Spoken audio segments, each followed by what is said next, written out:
Dan saya rindu supaya kita semua bisa semakin mendalami kebenaran firman Tuhan, dan kebenaran firman Tuhan itu juga manfaatnya selain menambah wawasan rohani kita, juga menuju kepada penerapan apa yang harus kita lakukan dalam kebenaran firman Tuhan ini supaya kita melakukan kehendak Tuhan Yesus, ya. Dan saya percaya bahwa kita semua akan diperlengkapi. Saya rindu supaya Anda juga bisa berbagi berkat bagi setiap rekan-rekan Anda, ya. Malam hari ini kita akan membahas mengenai gadis-gadis bijaksana dan bodoh, diambil dari Matius pasal 25 ayat 1 sampai dengan ayat yang 13. Sebelumnya saya ingin secara interaktif, ya, ingin mengajak Anda berkomunikasi, ya, dengan secara virtual melalui Zoom seperti ini dan juga live di media YouTube, tapi saya percaya kita bisa tetap berinteraksi kok, ya. Salah satunya dengan menggunakan polling di Zoom ini, dan saya mohon kerjasamanya. Anda juga bisa menjawab polling yang kami berikan, ya. Ini baru pertanyaan awal, nanti di pertengahan saya menjelaskan akan ada pertanyaan-pertanyaan selanjutnya, dan cara menjawabnya juga melalui polling. Karena kalau dijawab melalui media chatting agak kesulitan, kecuali nanti kalau ada sesi tanya jawab, Anda juga bisa bertanya melalui media chatting ataupun juga melalui Slido. Ya, oke.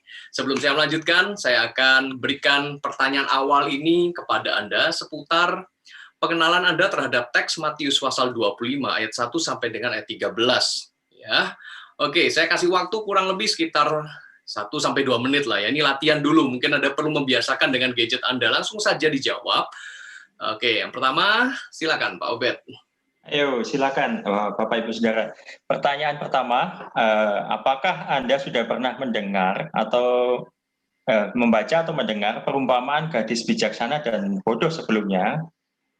Ya, saya sudah pernah. Atau yang kedua, belum? Oke, pertanyaan kedua, bila sudah pernah membacanya, pernahkah Anda menyampaikan renungan atau khotbah diambil dari perumpamaan tersebut?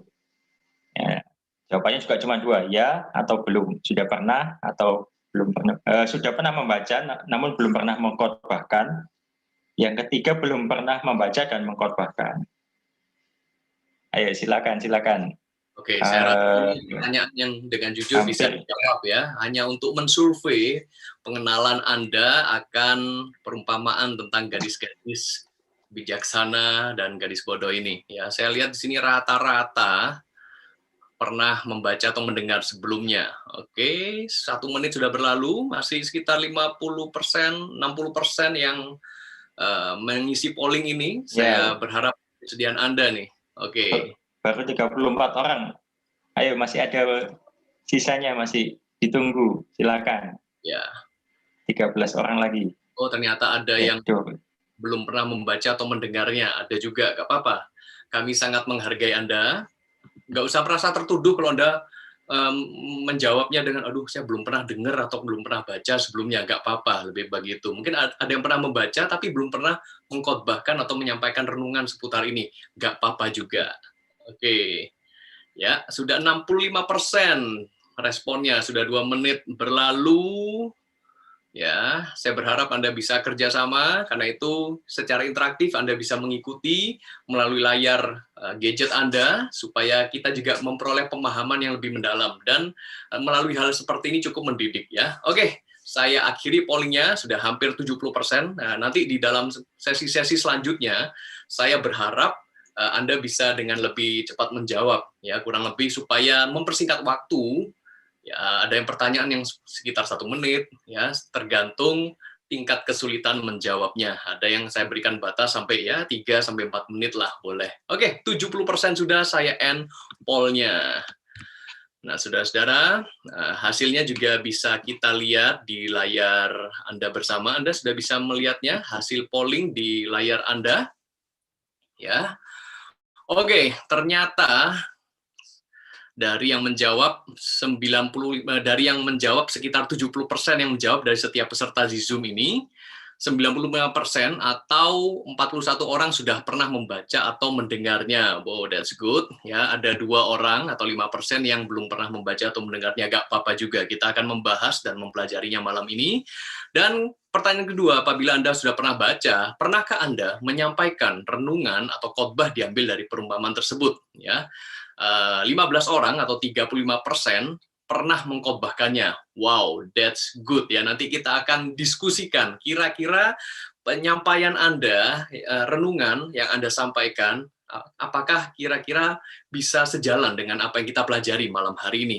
Lalu ada yang sudah pernah membaca, belum pernah mengkhotbahkan, no problemo, sekitar 23 orang atau 53%, dan belum pernah membaca dan mengkhotbahkan sama sekali. It's okay, ya. Kita akan lanjutkan, saudara-saudara, apa yang kita akan pelajari pada malam hari ini. Thank you, Pak Obed, sudah membantu kita bersama di dalam polling malam hari ini. Nah, Bapak Ibu Saudara sekalian, kita akan mulai dengan membaca ayatnya terlebih dahulu, ya. Demikianlah firman Tuhan, Matius pasal 25 ayat 1 sampai 13. Pada waktu itu hal kerajaan sorga, seumpama 10 gadis yang mengambil pelitanya dan pergi menyongsong mempelai laki-laki. 5 diantaranya bodoh dan 5 bijaksana. Gadis-gadis yang bodoh itu membawa pelitanya, tetapi tidak membawa minyak. Sedangkan gadis-gadis yang bijaksana itu membawa pelitanya dan juga minyak dalam buli-buli mereka. Tetapi karena mempelai itu lama tidak datang-datang juga, mengantuklah mereka semua lalu tertidur. Waktu tengah malam terdengarlah suara orang berseru, "Mempelai datang, songsonglah dia." Gadis-gadis itu pun bangun semuanya, lalu membereskan pelita mereka. Gadis-gadis yang bodoh berkata kepada gadis-gadis yang bijaksana, "Berikanlah kami sedikit dari minyakmu itu, sebab pelita kami hampir padam." Tetapi jawab gadis-gadis yang bijaksana itu, "Tidak, nanti tidak cukup untuk kami dan untuk kamu. Kita nggak bisa sharing minyak nih, ya. Lebih baik kamu pergi kepada penjual minyak dan beli di situ." Akan tetapi, waktu mereka sedang pergi untuk membelinya, datanglah mempelai itu dan mereka yang telah siap sedia masuk bersama-sama dengan dia ke ruang perjamuan kawin, lalu pintu ditutup. Kemudian datang juga gadis-gadis yang lain itu, atau yang nggak membawa persediaan minyak, lalu mereka mungkin ceritanya nih, pergi kepada penjual minyak, beli minyak, lalu pelitanya udah mulai nyala, tapi datangnya terlambat ke perjamuan kawin. Dia datang dan berkata, "Tuan, Tuan, bukakanlah kami pintu."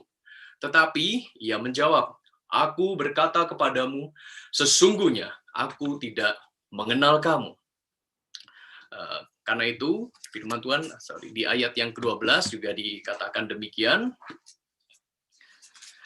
Tetapi ia ayat 13, "Karena itu berjaga-jagalah, sebab kamu tidak tahu akan hari maupun akan saatnya." Nah, saudara-saudara, apa yang kita bisa petik dari pelajaran perumpamaan tentang gadis-gadis bijaksana dan gadis-gadis yang bodoh ini? Ya, ada hal-hal yang kita perlu pahami benar supaya kita itu tidak jatuh di dalam pemahaman yang keliru. Dan kita mempelajari pada malam hari ini supaya kita juga mencapai apa yang dimaksudkan oleh Tuhan Yesus. Dan seperti yang pernah saya sampaikan di dalam seri sebelumnya, bahwa yang menuliskan Injil Matius ini bukanlah Tuhan Yesus, tentu saja, ya, tetapi ditulis dari sudut pandang seorang penulis Injil yang namanya Matius. Dan kemudian Matius menuliskannya bagi setiap orang-orang Yahudi pada waktu itu dengan tata bahasanya sendiri, dan kemudian diterjemahkan di dalam berbagai bahasa yang lain dan sampailah kepada kita. Nah, ini uniknya saudara-saudara, karena Yesus bukanlah penulis Injil itu, tetapi Matius itu berusaha menyampaikannya kepada orang lain pada saat itu, maksudnya orang lain selain kita, dan kita sekarang yang jaraknya 2000 tahun dari kisah Injil itu, kita berusaha memahaminya. Ya, jadi ibaratnya kalau saya ingin menggambarkan bagi setiap Anda seperti ini, ya. Ini Tuhan Yesus. Tuhan Yesus itu mengajar di hadapan orang-orang Yahudi, orang-orang Israel pada waktu itu di Palestina. Ya. Kemudian apa yang diceritakan oleh Tuhan Yesus? Tuhan Yesus menyampaikan perumpamaan tentang 5 gadis yang bijaksana dan 5 gadis yang bodoh. Dan kisah ini direkam, ya, rekaman pada waktu itu berupa tulisan, ya, direkam, didokumentasikan, dituliskan oleh Matius. Dan apakah Matius ada di situ secara langsung ketika Tuhan Yesus menyampaikan ajarannya? Wow, ini suatu pertanyaan juga kan?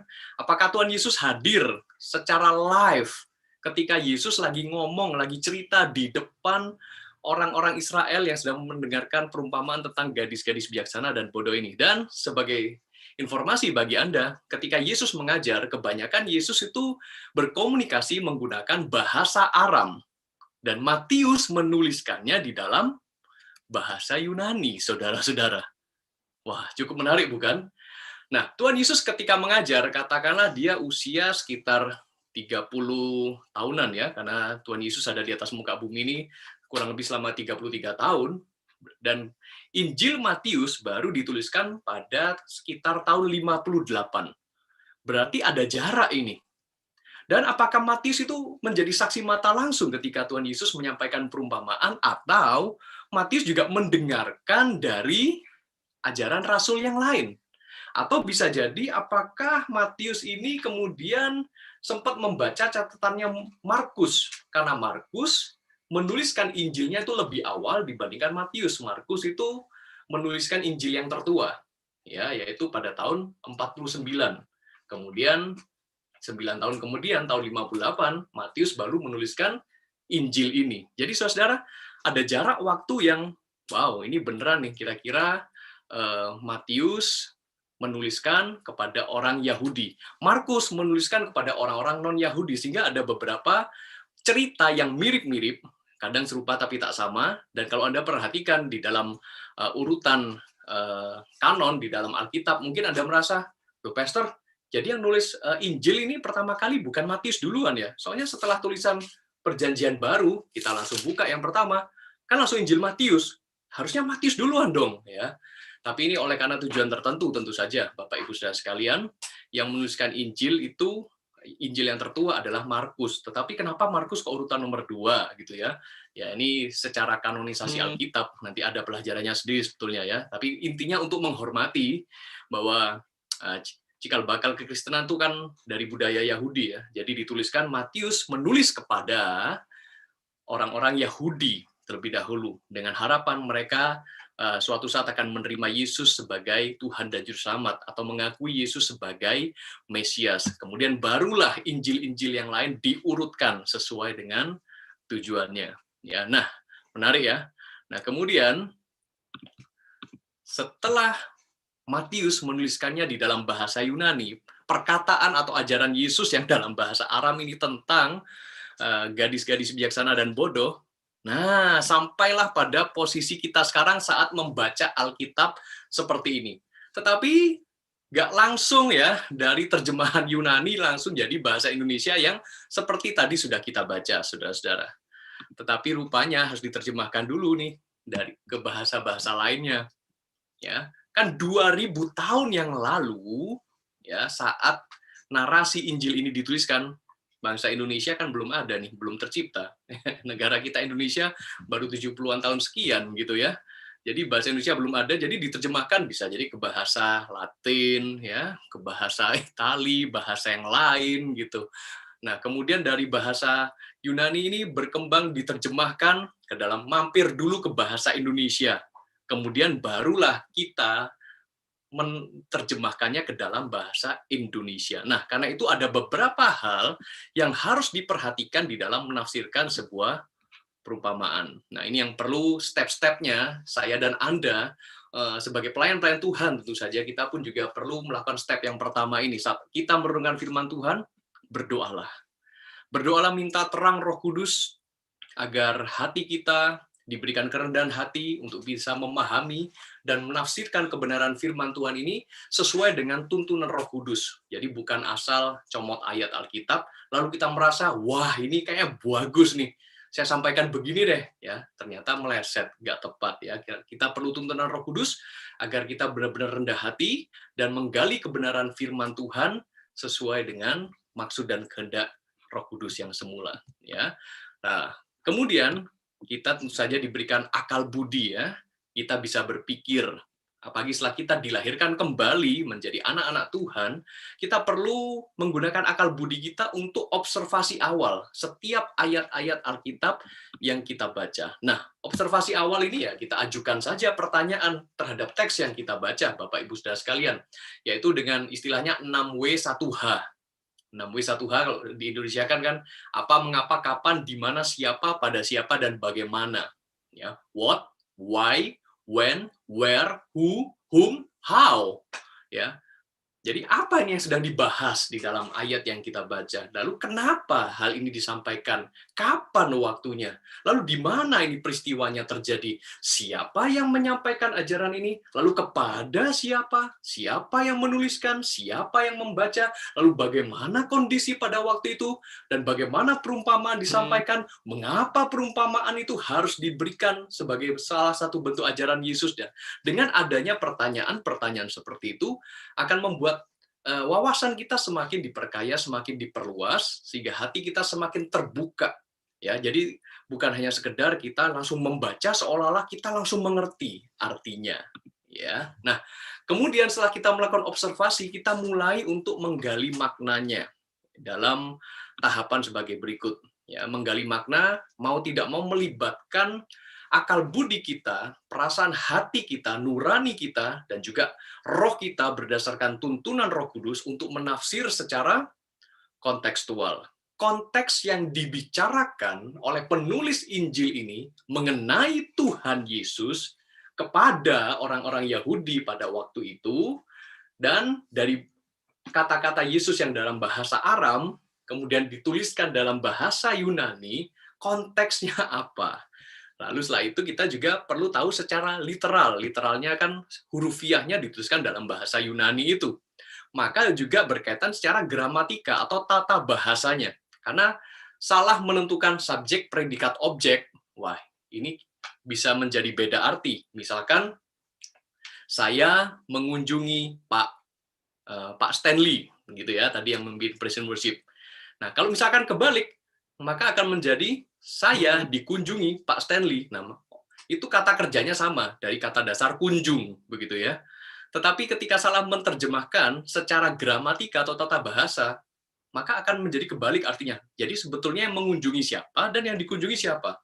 Perlu diperhatikan juga urutan secara gramatikanya.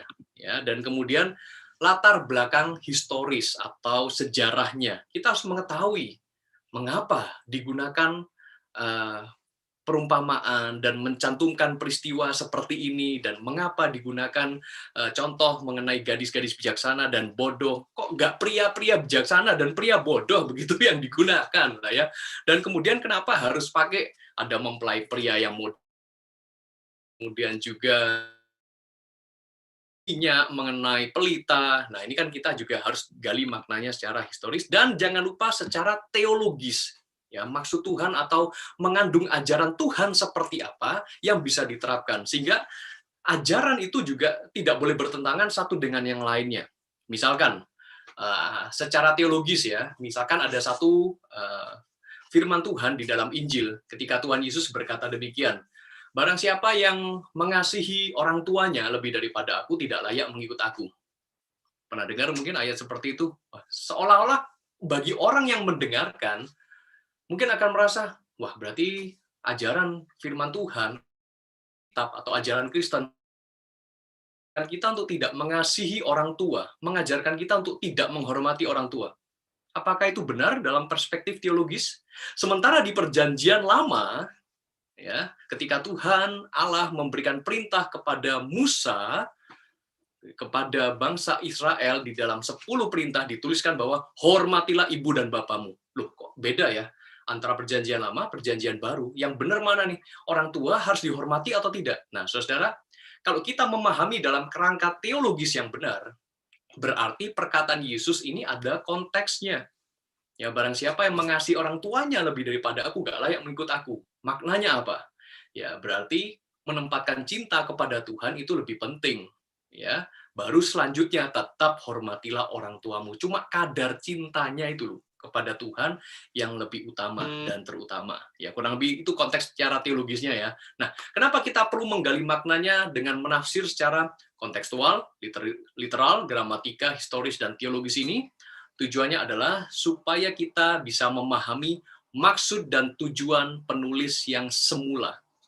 Ya, karena sekali lagi Alkitab yang saya dan Anda pegang ini kan tulisan ya, ditulis oleh penulis Alkitab. Dan penulis Alkitab ketika menuliskan setiap narasi, cerita, atau surat ini pasti punya maksud dan tujuannya.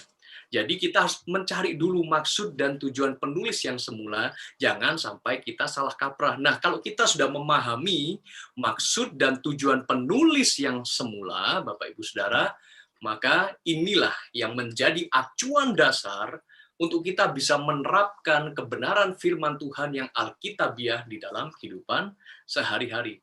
Karena apabila terjadi salah tafsir, maka kita kemungkinan besar akan terjadi kesalahan di dalam menerapkan kebenaran firman Tuhan. Wow, puji Tuhan. So far so good, Bapak Ibu Saudara, ya bisa mengikuti ya. Saya berharap Anda semua bisa belajar sesuatu nih. Ini baru pembukaannya bagi setiap kita. Sekali lagi, yang kita mau cari pada malam hari ini, pada ujung-ujungnya adalah bagaimana kita bisa menerapkan perumpamaan mengenai gadis-gadis bijaksana dan bodoh ini dalam hidup sehari-hari. Kita cari penerapannya yang tepat. Tetapi sebelum kita sampai pada penerapannya, pahami dulu dari sudut pandang penulis aslinya. Dengan memahami maksud dan tujuan penulis yang semula, maka itu yang akan menjadi acuan dasar untuk kita menerapkan firman Tuhan yang alkitabiah dalam hidup sehari-hari. Nah, karena itu muncul ya pertanyaan di dalam setiap diri kita. Kalau gitu, siapa yang dimaksud dengan gadis-gadis bijaksana maupun gadis bodoh ini? Lalu juga diceritakan di sana ada unsur-unsur tentang pelita dan minyak. Apa ini maknanya? Nah, ini merupakan sebuah misteri yang harus kita gali dan kita pecahkan bersama-sama. Nah, saudara, kita juga harus bicara tentang konteks ya. Jadi konteksnya apa nih di dalam perumpamaan ini? Matius pasal 25 ayat 1 sampai 13. Nah, konteks itu terbagi menjadi dua, ada konteks jauh atau konteks luas dan konteks dekatnya. Kita perlu selidiki. Ya, contoh nih, saya berikan contoh buat Anda. Ketika kita ngomong tentang mata sapi, ya, yang Anda bayangkan apa? Ya, ngomong tentang mata sapi. Ya, mata sapi, mungkin sebagian orang akan, ya ini Pak, betul, ini adalah apa? Betul, mata sapi. Ya, tetapi ada juga orang yang ngomong, nggak bisa, mata sapi itu kayak begini. Nah, yang betul yang mana coba? Ya, tergantung konteksnya. Kalau ngomong tentang hewan, maka mata sapi itu adalah seperti ini. Ya. Tapi kalau kita ngomong tentang yang bisa dimakan, inilah telur mata sapi. Setuju ya, Bapak Ibu Saudara sekalian, inilah yang disebut dengan konteks.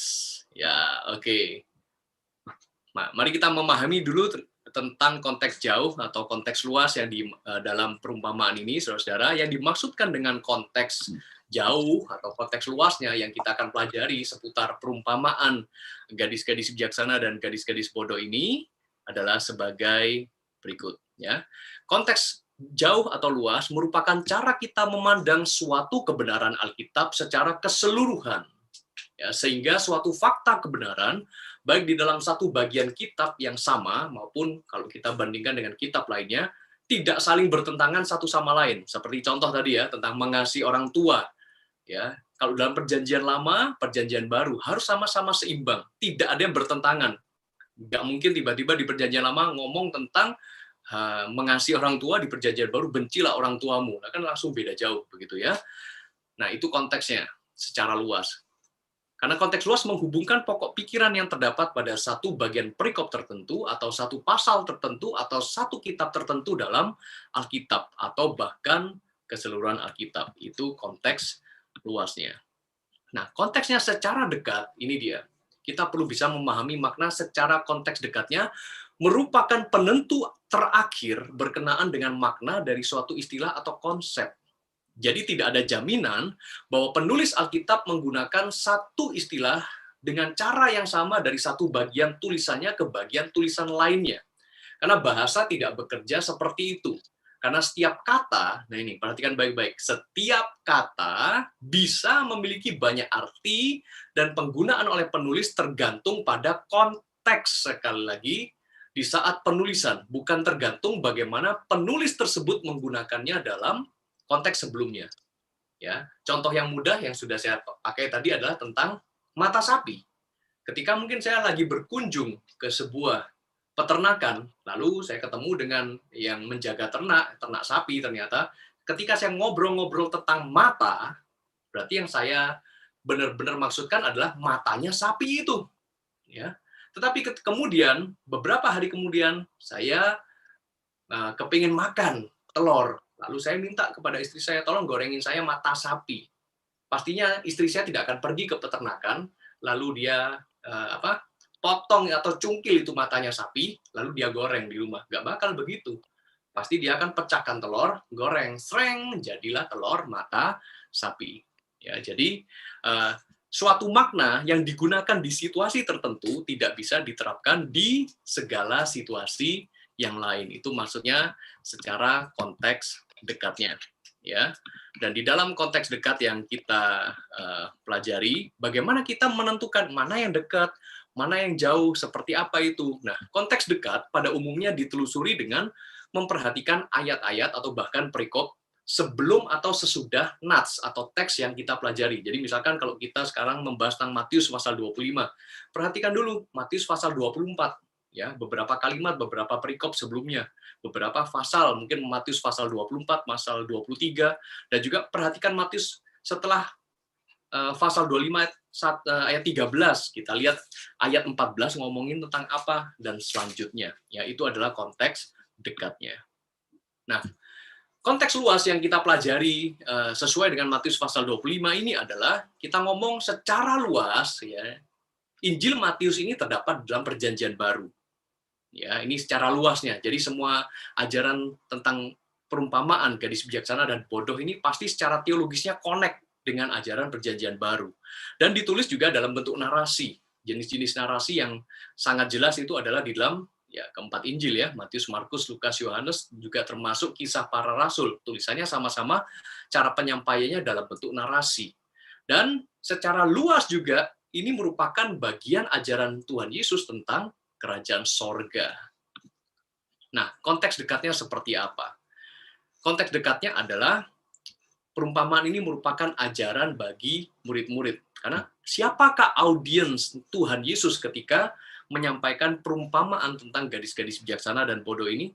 Ternyata murid-muridnya. Coba perhatikan sebentar di Matius pasal 24 ayat yang pertama. Ya, Matius 24 ayat pertama dikatakan demikian, sesudah itu Yesus keluar dari bait Allah lalu pergi. Maka datanglah murid-muridnya, inilah audiensnya, pendengar ketika Yesus mengajarkan tentang keadaan akhir zaman, ya, dan mengajarkan tentang perumpamaan gadis bijaksana dan bodoh ini.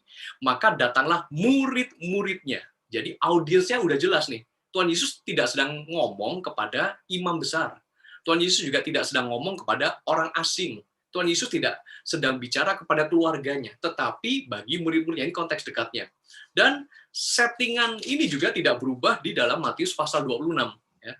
Seperti saya bilang tadi, konteks dekatnya kita perhatikan dari pasal atau ayat sebelumnya dan pasal atau ayat sesudahnya. Matius pasal 26 ayat yang pertama juga dikatakan, setelah Yesus selesai dengan segala pengajarannya itu, berkatalah ia kepada, ketemu murid-murid lagi. Ya, jadi ini adalah ajaran Yesus hanya bagi murid-murid. Lalu disajikan dalam bentuk perumpamaan. Ternyata perumpamaannya nggak tentang gadis-gadis bijaksana dan bodoh. Dilanjutkan di ayat 14, perumpamaan tentang talenta, yang dari seri yang lalu juga sudah disampaikan. Ya, jadi saudara-saudara, hal seperti ini merupakan konteks dekat yang kita kepengen tahu sebetulnya Yesus lagi ngomong tentang apa. Dan ternyata ini merupakan bagian ajaran Yesus tentang eskatologi, atau tentang akhir zaman, hal-hal yang terakhir. Ya, mari kita lanjutkan. Kita terus menuju pada pemahaman ini, baru pembukaannya. Sampai sejauh mana kita mau terus memahami perumpamaan tentang gadis-gadis bijaksana dan bodoh ini. Ya, nah, saudara-saudara, sekarang saya ingin mengajukan polling lagi buat Anda. Ya, oke, melek semuanya. Oke, siap ya? Ya, yang mau saya tanyakan kepada Anda sebelum kita memasuki sesi berikutnya adalah seperti ini. Menurut Anda, ya, setelah kita mendengarkan penjelasan saya tadi, bolehkah sepenggal kalimat atau hanya kata per kata dari ayat Alkitab ini ditafsirkan di luar konteks yang disampaikan? Ya, kira-kira boleh atau tidak? Saya sampaikan pertanyaan buat Anda. Nah, Oke, saya rasa 1 menit cukup lah ya. Menurut Anda, bolehkah sepenggal kalimat atau hanya kata per kata dari ayat Alkitab ditafsirkan di luar konteks yang disampaikan? Jawaban pertama, ya berhubung ayat Alkitab kan bersifat rohani, ya asalkan hati saya terdorong untuk menafsirkan demikian, ya boleh-boleh aja lah ya. Atau nggak boleh, karena harus ditafsirkan secara literal dan sesuai konteks agar didapati makna yang sebenarnya. Oke, baru setengah menit berjalan. Wow. Ya. Mari, saya masih menunggu ada 60% nih, Pak Obed. Ya, Gimana? ayo silakan Bapak Ibu Saudara. Masih baru 41 yang 42 sekarang. Ayo, sudah semakin nambah. Wow. Jadi, jawaban pilihannya ada 2. Yang pertama, berhubung ayat Alkitab bersifat rohani, ya asalkan hati saya terdorong menafsirkan demikian, ya boleh-boleh saja. Jawaban yang kedua, tidak boleh, harus ditafsirkan secara literal dan sesuai dengan konteks agar didapati makna yang sebenarnya. Jadi ini jawabannya nggak bisa nyontek teman sebelah ya, Pak Obed ya. Pribadi ya. Ya nggak apa-apa. Jadi pendapat Anda setelah Anda mendengarkan penyampaian saya tadi ya. Dan ini juga mungkin merupakan cara kita selama ini ya Pak Obed untuk kita menafsirkan firman Tuhan selama ini. Betul, betul. Nah, Kan ada yang Pak Obed itu milih yang boleh atau tidak boleh nih Pak Obed? kadang bingung saya juga, Pak. Kadang kalau kan ada yang bilang selama diilhamkan oleh Roh, harusnya itu muncul pengertian. Tapi memang secara iya ada sesuatu yang muncul dalam hati kita. Tapi ya kita lihat teman-teman seperti gimana pemahamannya nanti. Boleh bocorin jawabannya. Oke. Ya, 2 menit sudah berlalu dan masih 69%, kayak kurang banyak. Tolong dong diklik Bapak Ibu Saudara, mungkin di handphone Anda atau di laptop Anda, jawaban Anda apa nih kira-kira ya? Bolehkah sepenggal kalimat atau hanya kata per kata itu ditafsirkan di luar konteks yang disampaikan? Mungkin Anda juga pemirsa yang menyaksikan melalui YouTube, Anda juga bisa mikir ya, dan juga kepengen jawab gimana? Ya, kalau chattingnya dibuka di YouTube, wah nggak boleh, atau boleh, dan sebagainya ya. Oke. Wow, seru nih ya, bisa kita saling melemparkan tanya jawab. Oke, nah, ya saya end polling-nya. Set. Dari 47 yang menjawab, saya akan bagikan. Ya, saya ini tidak pro kepada jawaban terbanyak sebetulnya, ya. Bukan karena siapa yang banyak jawab ini lalu saya ngikutin dia, bukan begitu ya, tetapi saya berpegang kepada kejujuran dan memang metode yang tepat di dalam menyampaikan atau menggali firman Tuhan. Nah, saudara, jawaban yang tepat adalah ya tidak boleh. Bayangkan kalau perkataan Anda atau tulisan Anda lah sekarang saya kembalikan kepada Anda.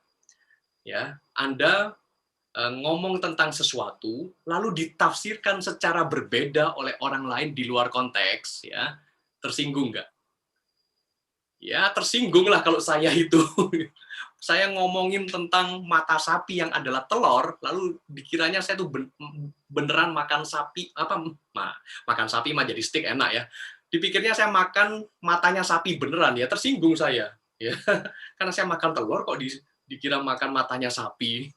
Nah, bisa paham ya. Jadi, mari kita jangan membuat Tuhan Yesus tersinggung. Tuhan Yesus ini sedang menceritakan sesuatu sesuai konteksnya.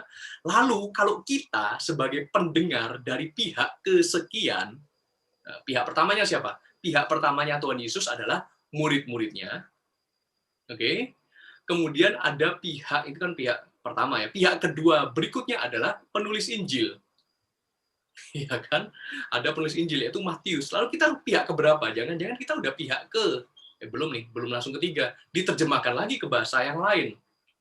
Ya, bahasa Inggris katakanlah pihak ketiga. Jangan-jangan kita pihak keempat. Sudah jadi pihak keempat, lalu kita menafsirkannya secara asal-asalan. Wow, kok kayaknya kita merasa tidak tepat untuk melakukan hal itu. Oke, jadi jawaban atas pertanyaan bolehkah kita ya untuk sepenggal ayat atau kalimat ditafsirkan di luar konteks yang disampaikan? Jawabannya adalah tidak boleh. Kita lanjutkan. Nah, kalau begitu sekarang kita mulai mau belajar nih. Jadi penasaran nih, siapa yang penasaran? Kasih emoticon dong ya, mau jempol, tepuk tangan, smile, love, dan sebagainya. Siapakah 10 gadis yang dimaksudkan oleh Tuhan Yesus pada saat ia mengajar para murid? Ya. Kayaknya saya perlu polling lagi ya. Siap ya, saya kepingin jawabannya lebih banyak dari yang tadi ya. Oke, direnungkan dulu ya. Silakan Anda sambil nyatet, sambil baca lagi ayatnya, sambil diperiksa, renungkan lagi dan pilih baik-baik. Kali ini saya kasih waktu sekitar 4 menit lah, karena ini perlu mikir ya. Kan Anda sudah pernah baca nih ya, rata-rata sudah pernah baca dan tadi sudah dengarkan penjelasan saya. Jawaban nomor 1. 5 gadis yang bodoh itu adalah orang Kristen yang tidak menjaga kekudusan. Atau 5 gadis bijaksana adalah orang Kristen yang menjaga kekudusan. Nomor 2. 5 gadis bodoh adalah orang benar tapi kanak-kanak rohani. 5 gadis bijaksananya adalah orang benar yang dewasa rohani. 3. Ya, 5 gadis bodoh adalah orang Israel yang belum bertobat atau menolak Yesus. Sementara 5 gadis bijaksananya adalah orang Israel yang mengakui Yesus sebagai Mesias. Oke, 4. 5 gadis bodoh adalah anak Tuhan yang tidak diurapi. Sementara 5 gadis bijaksana adalah anak Tuhan yang diurapi. Wah, mungkin Anda sudah mulai mikir, Pak, kok jawabannya mirip-mirip, serupa tapi tak sama kali ya. Ini rata-rata bisa dikhotbahin semua nggak? Anda mau khotbahkan dari versi nomor 1, Anda mau khotbahkan dari versi nomor 2, 3, dan 4, semuanya bisa. Tetapi maknanya berbeda. Wow, bisa meleset itu repot, saudara. Ya. Oke, kalau demikian sudah siap ya? Saya lempar lagi pollingnya. Kalau tadi ingat ya, pertanyaan sebelumnya adalah jangan menafsirkan dan ngambil sepenggal-sepenggal di luar konteks. Siap? Untuk pertanyaan ini Anda pilih nomor 1, 2, 3, atau 4. Saya akan launching lagi pollingnya buat Anda. Silakan diterima dan saya beri waktu untuk merenungkan dan menjawab. Wah, tolong temenin saya ngobrol nih Pak Obed, sementara teman-teman kita sedang menjawab polling ya. Wow, cepet banget. Wah, iya, Pak. Ya. Siapakah 5 gadis bodoh? Siapakah 5 gadis yang bijaksana ini? Luar biasa. Terima kasih. Mirip-mirip semua tapi ini jawabannya, Pak. Kenapa itu? Pilihannya mirip-mirip ini, Pak. Jadi agak membingungkan. Nggak apa-apa, namanya juga berdoa dulu ya kan? Berdoa mohon tuntunan Roh Kudus ya. Dan jangan ngitung kancing. Tuh 2, 3, 4, nggak seperti itu ya. Kemudian kita observasi ya, observasi itu dengan menanyakan why, what, where, when gitu ya, who, whom, dan sebagainya, how. Oke. Biasa. Ya, pilihan pertama 5 gadis bodoh adalah orang Kristen yang tidak menjaga kekudusan, yang bijaksana adalah orang Kristen yang menjaga kekudusan. Pilihan kedua, gadis bodoh adalah orang benar tapi kanak-kanak rohani. Yang bijaksana adalah orang benar yang sudah dewasa rohani. Pilihan ketiga, gadis bodoh adalah orang Israel yang belum bertobat atau menolak Yesus. Sedangkan yang bijaksana adalah orang Israel yang mengakui Yesus adalah Mesias. Pilihan keempat, gadis bodoh adalah anak Tuhan yang tidak diurapi. Sedangkan yang bijaksana adalah anak Tuhan yang sudah diurapi. Wow, amazing. Masih 50% yang menjawab. Nggak apa-apa, kayaknya perlu mikir ya. Yang ini agak berat ini, Pak. Masih dipikir. Silakan, Bapak Ibu. Kalau ada teman-teman yang katanya sudah pernah mengkhotbahkan ya, jadi kira-kira waktu Anda mengkhotbahkan atau menyampaikan renungan, kira-kira Anda pakai versi yang mana ini? Kan boleh kan? Iya, kita betul. Diskusi, saling berbagi. Ngomong-ngomong, Pak Obed pernah mengkhotbahkan ambil renungan dari ayat Matius 25 ayat 1-13 ini enggak? Pastinya pernah sih, Pak. Cuma saya juga agak-agak lupa, sudah lama mesti. Jangan turun-turun di rumah lagi, kalau itu gimana, men? Ini kita bisa kembali mengingat ya, bagaimana kita belajar untuk menafsirkan dengan tepat. Iya.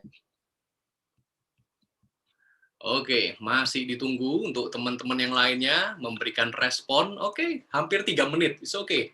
masih ada sekitar 1,5 menit untuk Anda memikirkan jawaban yang terbaik menurut Anda. Dan sekali lagi, saya bukan pro kepada jawaban terbanyak loh ya. Belum tentu jawaban terbanyak itu benar.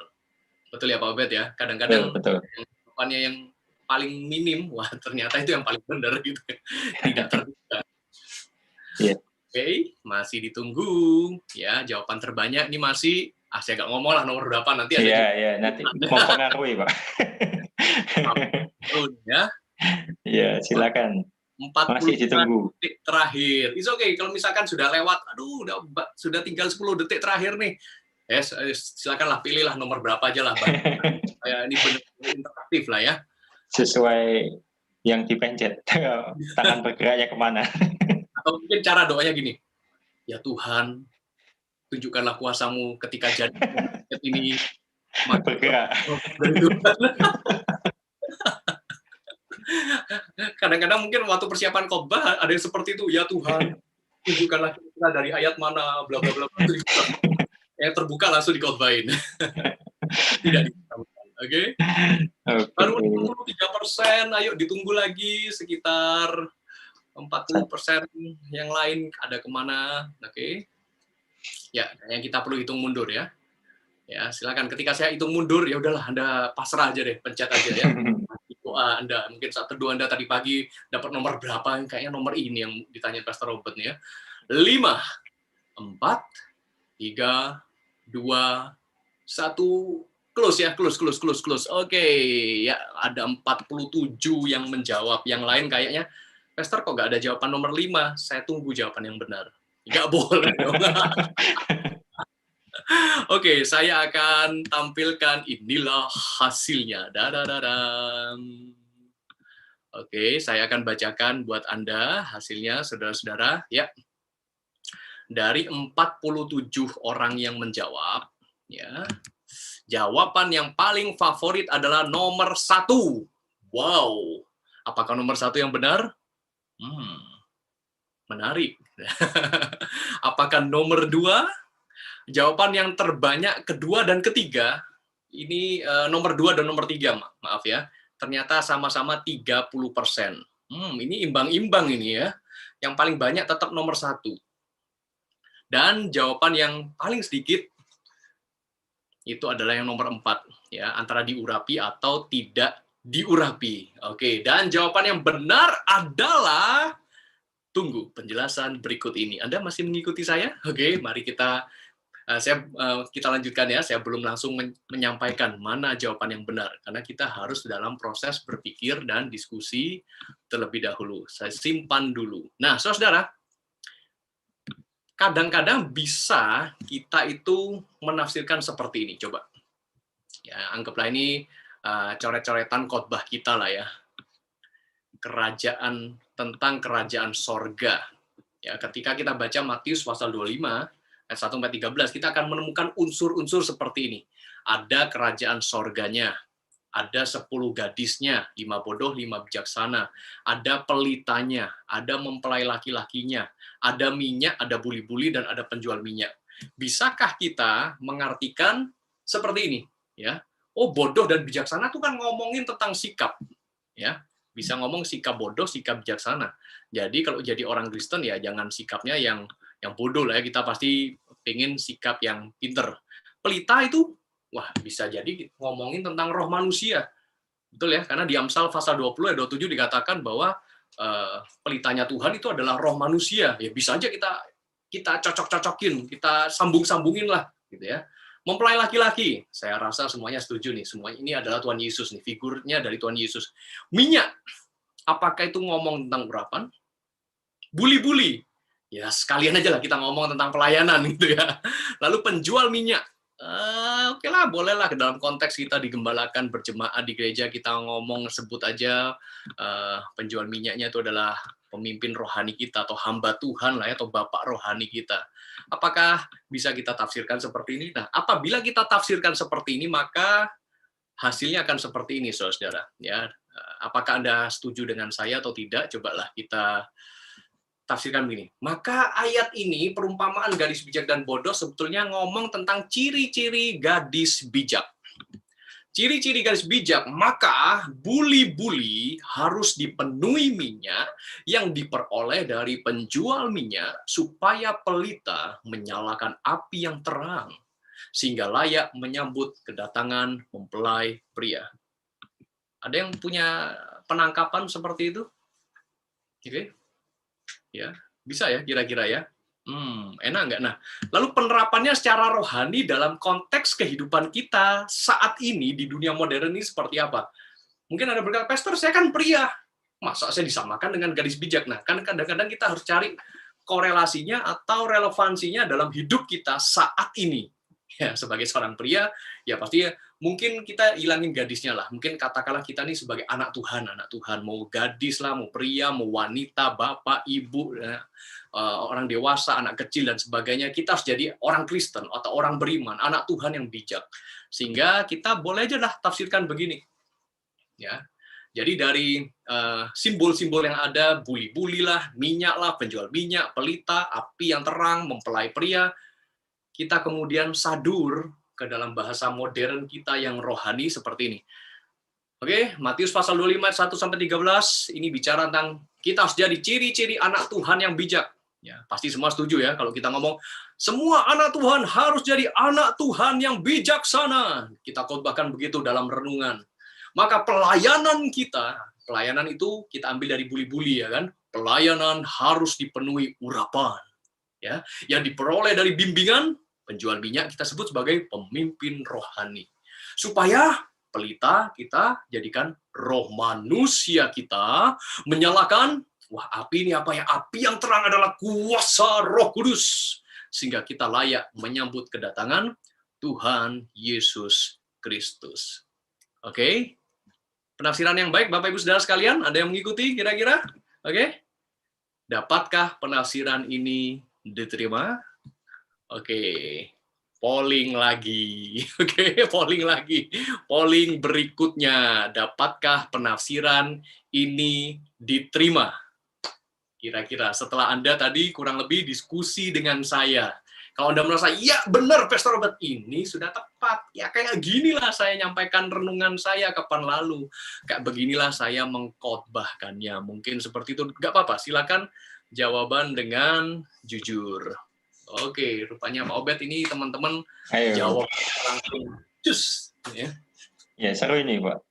Ya, oke, silakan di capture ini apa tentang hasil tafsiran yang pada umumnya ya rata-rata ya. Inilah ciri-ciri gadis bijak. Buli-buli artinya pelayanan tadi ya kan. Minyak kemudian ngomong itu tentang urapan. Ada penjual minyak, pemimpin rohani, pelitanya itu adalah roh manusia. Api yang menyala kuasa Roh Kudus. Wow. Ini kayak benar-benar sudah bahasanya Kristen banget gitu ya. Cocok dikhotbahin. Bisa Pak Obed nih kira-kira. Iya. Oke. Mungkin kan ini dari kita sudah banyak mendengar firman tentang ini ya. Mungkin lebih ke versi mana yang lebih banyak kita dengar ya Pak Obed ya. Benar. Ya, masih belum sampai separuh ini yang menjawab. Oke, 50% yang menjawab. Saya tidak memberikan ya, tidak, lalu jawaban ketiga, saya ngikut aja yang benar, ya agak bisa. Iya. Oke, silakan. Anda masih punya waktu, ya setengah menit lagi lah, ya. Kasihan sama teman-teman. Perlu mikir ya. Ya. 21 orang dan ini kayaknya cukup timbang kayaknya Pak. Kita lihat. Wow. Saling susul menyusul. Kemudian ada yang jawab, wah kejar-kejaran. Oke, terus pollnya, aduh belum sampai 60%. Ya pas 60%. Ya, tambah lagi, ya silakan. Menurut Anda yang tertera di layar Anda itu tentang penafsiran ini, apakah sudah bisa diterima? Kalau Anda menjawab sudah dan saya juga approve itu, ya udah bubar kita selesai. Tapi kalau ada yang banyak jawab tidak, wah ini ya dan mungkin perlu dikaji ulang gitu ya. Oke, dapatkah penafsiran ini diterima? Jawaban pertama ya, menurut saya sudah tepat. Kedua, tidak. Menurut saya kurang tepat dan perlu dikaji ulang kembali, maksudnya gitu ya. Oke. Sudah 2,5 menit. 67 ya. 62%. Ya. Dan kayaknya memang penjawab aktifnya sekitar 62% dari peserta. Oke. Saya akhiri pollingnya dan saya akan sharekan hasilnya. Wow. Wow, apakah kita bersama sudah berpikir kritis pada malam hari ini? Ternyata, waduh, bacakan nih Pak Obed hasil pollingnya nih. Kok hilang, Pak? Oh, ada? Hilang di layar. Oke, saya akan bacakan buat Anda. Hasil pollingnya dari 47 peserta, 53% menjawab sudah tepat. Apakah jawaban terbanyak ini benar?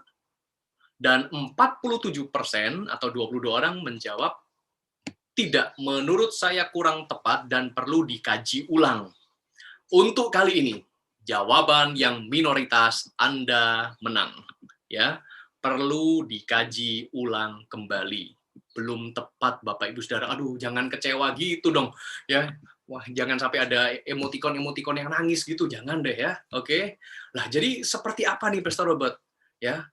Bukannya ini udah rohani banget bahasanya. Nah, Saudara, sesuatu yang disampaikan secara rohani dari apa? Sekalipun itu diambil dari firman Tuhan, tapi kalau maknanya belum tentu benar, ya, maka itu nanti hasilnya bisa beda, nanti menyesatkan malah. Kita harus berhati-hati dalam hal ini ya. Jadi jawabannya adalah untuk penafsiran ini belum bisa diterima.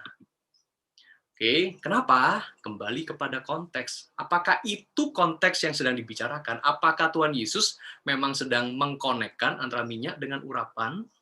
Kembali kepada konteks jauh dan konteks dekatnya. Nah, konteks yang sedang dibicarakan di Matius pasal 25, perhatikan di Alkitab Anda, saya rasa Alkitab saya dan Anda sama dengan punya Anda ya.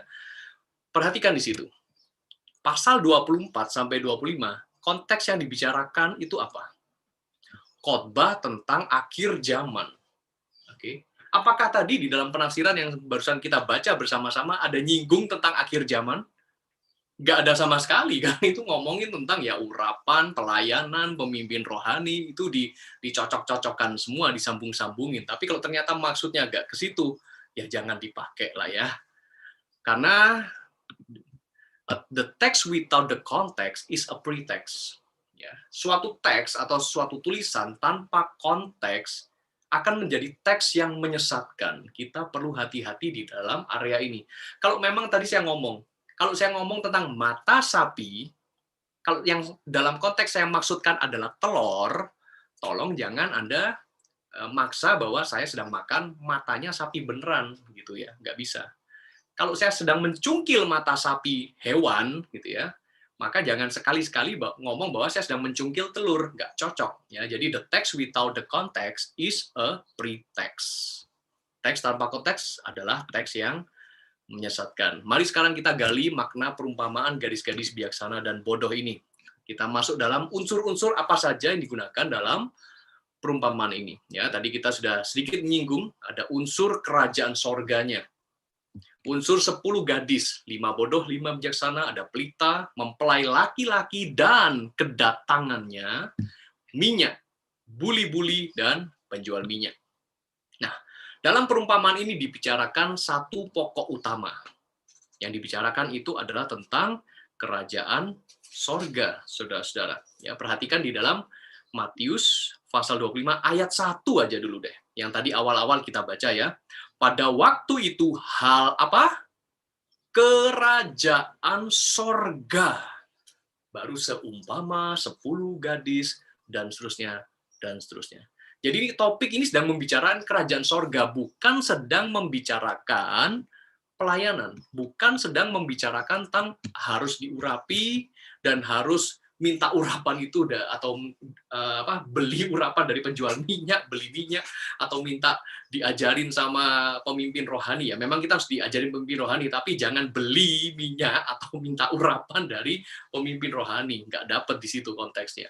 Ya, jadi kita harus benar-benar tahu bahwa situasinya, konteksnya ngomong tentang kerajaan sorga. Nah, mungkin Anda mikir lagi nih. Jadi yang benar ini kerajaan sorga atau kerajaan Allah sih sebetulnya? Kadang-kadang disinggung kerajaan sorga, kadang-kadang disinggung kerajaan Allah. Ya, simpen dulu, nanti kalau Anda yang mau bertanya tentang hal ini, bisa masukkan di bagian tanya jawab. Yang benar mana nih, kerajaan sorga atau kerajaan Allah? Oke, saya belum jawab karena mungkin belum perlu buat Anda. Masih penasaran, 5 gadis bodoh dan bijaksana ini siapa? Nah, saudara sekali lagi nih, ngomongin konteksnya juga tentang kedatangan anak manusia. Tahu dari mana? Dari konteks dekat sebelumnya, di Matius pasal 24, ayat 29 sampai dengan ayat yang ke-36. Ya, Anda sambil pegang Alkitab juga, Anda sambil selidiki ya. Matius pasal 25 ada di sini, Matius pasal 24-nya ada di sebelahnya. Kita lihat konteksnya ini sedang ngomong tentang kedatangan anak manusia. Dan judul perikopnya dari Matius pasal 24 ayat 29 adalah kedatangan anak manusia, ya. Kemudian baru dilanjutkan untuk ayat berikut-berikutnya tentang perumpamaan tentang pohon ara. Ya, jadi ini adalah tentang kedatangan anak manusia. Dan di konteks yang sebelumnya kita bahas secara luas 24 sampai 25 ngomong tentang akhir zaman. Ya. Jadi kalau demikian, ya kembali kepada pertanyaan yang tadi. Siapakah 5 gadis bodoh dan 5 gadis bijaksana ini?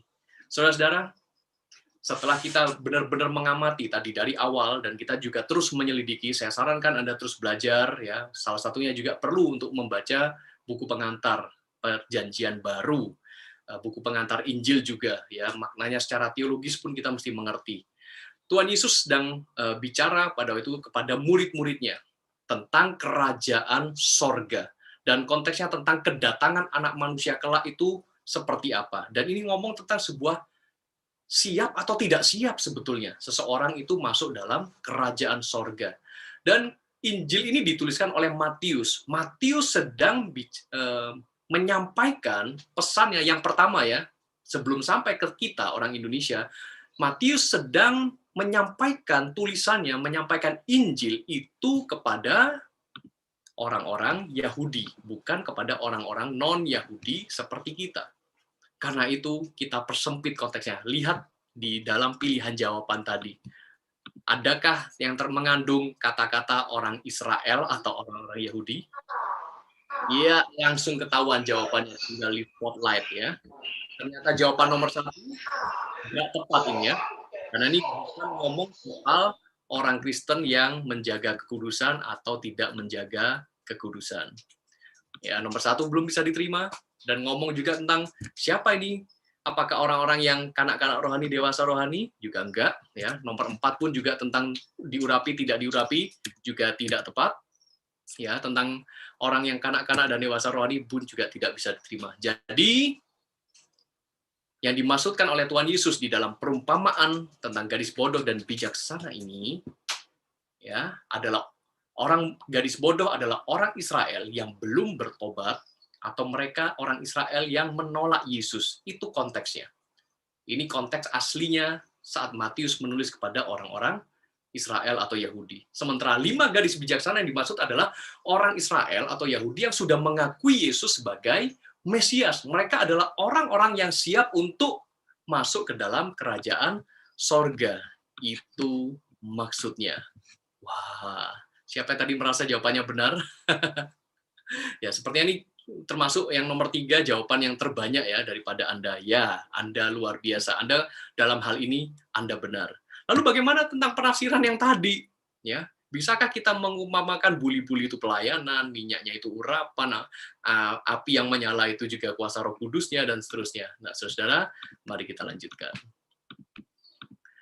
Nah, dalam perumpamaan ini minyak dan pelita digunakan hanya sebagai bagian saja dalam narasi, bagian dalam cerita, dan sama sekali tidak menyinggung tentang urapan maupun tentang roh manusia. Ya, jadi kalau memang hal ini tidak ada kaitannya, jangan dikait-kaitkan.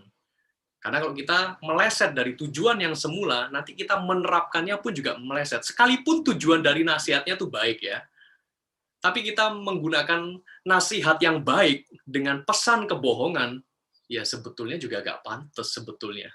Ya, bukankah hal itu seperti tahayul? Oke? Misalkan seperti orang tua, kepingin itu menasihati anaknya dengan hal yang baik. Ya, misalkan, kamu jangan nonton televisi terlalu dekat.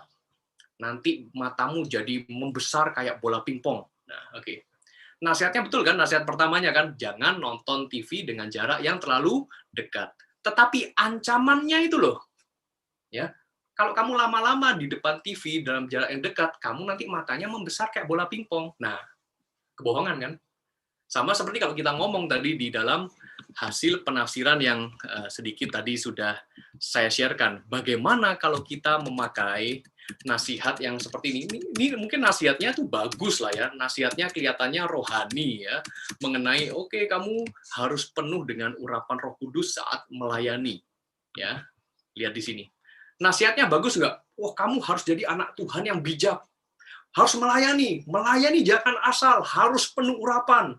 Ya, supaya penuh urapan, dibimbing sama pemimpin rohani. Nasihatnya benar? Benar, ya kan? Supaya roh manusia kita menyalakan kuasa Roh Kudus, oke, benar. Dan layak menyambut kedatangan Tuhan Yesus. Oke, nasihatnya oke. Tetapi menggunakan, nah itu dia. Ya, bagaimana mata Anda kalau dekat dengan televisi jadi bola pingpong? Itu fakta atau kebohongan? Lalu kita, gini loh soalnya, kita harus jadi anak Tuhan yang bijak, harus melayani dengan penuh urapan, karena buli-buli itu pelayanan, minyak harus diperoleh dari penjual minyak, urapan itu dari pemimpin rohani, supaya pelita menyala, roh manusia kita menyala. Wah, jangan gunakan satu kalimat yang di luar konteks untuk menjadi sebuah nasihat. Sekalipun nasihatnya itu saya akui itu adalah nasihat yang positif. Tetapi kalau terkandung di balik itu adalah satu hal yang meleset, lebih baik kita hindarkan. Wow, seperti itu ya Bapak Ibu saudara sekalian ya. Oke, kita lanjutkan. Nah, kalau begitu makna dari Matius pasal 25 ayat 1 sampai 13 ini apa? Kalau ternyata maknanya bukan seperti itu. Jadi gagasan utama yang ingin disampaikan dalam perumpamaan ini, sekali lagi, minyak dan pelita ya, sama sekali tidak menyinggung urapan dan roh manusia. Tapi inilah pesan utamanya. Dari perumpamaan tentang gadis-gadis bijaksana dan bodoh. Bersiaplah, karena ini ngomong tentang sebuah kesiapan. Bersiaplah untuk kedatangan Yesus Kristus kali kedua yang waktunya tidak diketahui oleh siapapun. Dengan memastikan bahwa Anda telah sungguh-sungguh menerima Yesus sebagai Tuhan dan Juru Selamat. Inilah intisari dari perumpamaan gadis-gadis bijaksana dan bodoh, tentang kesiapan seseorang. Dan pada masa itu tentang kesiapan orang-orang Israel di tempat di mana Yesus sedang memberitakan Injil, dan Yesus sedang ngajarin murid-muridnya, dan lagi ngomong, ini dia, ada orang-orang Israel yang mereka tuh sudah dekat dengan keselamatan, karena mereka sudah mendengarkan ajaran Tuhan Yesus. Yesus sudah terkenal dengan ajarannya, Yesus sudah terkenal dengan mujizatnya, Yesus sudah menyatakan dirinya sebagai anak manusia, Yesus sudah menyatakan dirinya sebagai anak Allah. Dengan kata lain, orang-orang Israel di zaman itu sudah dekat sekali dengan keselamatan. Mereka tinggal mengakui aja, oh ternyata Yesus ini Mesias. Ya, tetapi rupanya mereka tuh masih setengah hati. Nah, jadi gadis-gadis yang bodoh ini adalah orang-orang Israel yang masih setengah hati. Mereka sudah pernah dengar tentang Yesus, tapi mereka nggak percaya bahwa Yesus adalah Mesias. Mereka sudah menyaksikan mujizat-mujizatnya Tuhan Yesus, tetapi mereka belum membuka hati dan mengakui bahwa Yesus itu adalah Juru Selamat. Ya, mereka tahu cerita dan kabar-kabar tentang Yesus, tetapi hati nurani mereka tuh masih menentang dan menolak. Gak cocok Yesus ini jadi Mesias, jadi penyelamat, gak cocok. Nggak bisa lah. Ya, jadi itu adalah gambaran gadis-gadis yang bodoh pada waktu itu. Sementara gadis-gadis yang bijaksana adalah orang-orang Israel di masa itu yang sudah membuka hatinya dan menerima Yesus, bahwa Yesus adalah Mesias. Dalam bahasa kita adalah Yesus adalah Tuhan dan Juru Selamat pribadi. Ya, sehingga kalau kita sudah memahami inilah intisari dari perumpamaan tersebut, maka kita harus menyadari bahwa kesiapan menyambut kedatangan Yesus itu standarnya adalah telah menerima Yesus sebagai Tuhan dan Juru Selamat. Atau bagi orang Israel di kala itu, atau bagi orang Yahudi, kesiapan mereka untuk menyambut kedatangan anak manusia adalah apabila mereka menerima Yesus sebagai Mesias. Ya. Nah, karena itu sekarang prakteknya dalam kehidupan kita sehari-hari gimana? Nah, Bapak Ibu Saudara, saya punya gambaran seperti ini. Anggaplah mereka ini adalah teman-teman kita semua. Ya, teman-teman segereja kita, katakanlah begitu. Semuanya rata, mereka sudah mendengarkan kabar kalau Anda adalah orang Kristen. Mereka juga sudah mendengarkan kabar tentang Yesus adalah Tuhannya kita, Tuhannya orang Kristen. Sebagian percaya, sebagian belum percaya. Nah, yang saya sebutkan bisa jadi di antara mereka bisa disebut sebagai gadis-gadis bijaksana, gadis-gadis bodoh. Ya, tapi dalam konteks yang kita kontemporerkan, kekiniankan, gitu ya. Jadi di antara mereka tuh sudah ada yang dekat sekali dengan keselamatan, tinggal aku terima Yesus sebagai Tuhan dan Juru Selamat, selamatlah mereka. Mereka siaplah untuk menyongsong sorga. Tetapi ada beberapa dari antara mereka yang kayak maju mundur ya, percaya Yesus, kadang-kadang nggak percaya, nggak jadi gitu ya. Diajak ke gereja, kadang-kadang mau semangat, tapi tiba-tiba, aduh, aku masih mau sembayangan lah sama yang lain, aku masih mau doa kepada leluhur, aku masih mau kasih sesajen kepada dewa atau dewiku yang ku sembayangin, dan seterusnya gitu ya. Jadi mereka masih terikat dengan kepercayaan lama mereka.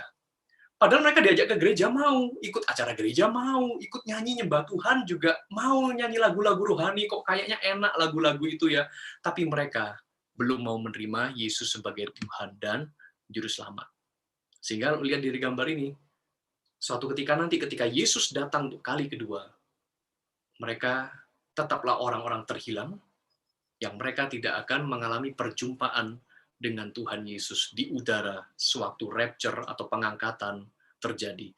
Ketika kedatangan Yesus Kristus, justru mereka yang tertinggal. Nah, bagaimana sikap kita, saudara-saudara? Prakteknya adalah, karena itu, melalui pemberitaan Injil dan pemuritan, saya memberikan tantangan buat Anda. Jadilah kepanjangan kasih Tuhan, agar mereka yang kita kenal benar-benar telah diselamatkan sebelum kedatangan Tuhan Yesus. Mungkin ada dari antara mereka ketika tahu bahwa Anda Kristen, mereka tidak menolak Anda. Mereka tetap berkawan dengan Anda. Anda ajak ke gereja, ya mereka mau. Tetapi di hati mereka, dalam hati mereka, mereka menolak Yesus Anda. Ya, Yesusnya kita. Gitu ya. Mereka menolak untuk dibaptis. Mereka menolak untuk mengakui bahwa Yesus adalah Tuhan dan Juru Selamat. Banyak alasannya mungkin. Mungkin alasannya karena ya agama keluargaku menentang.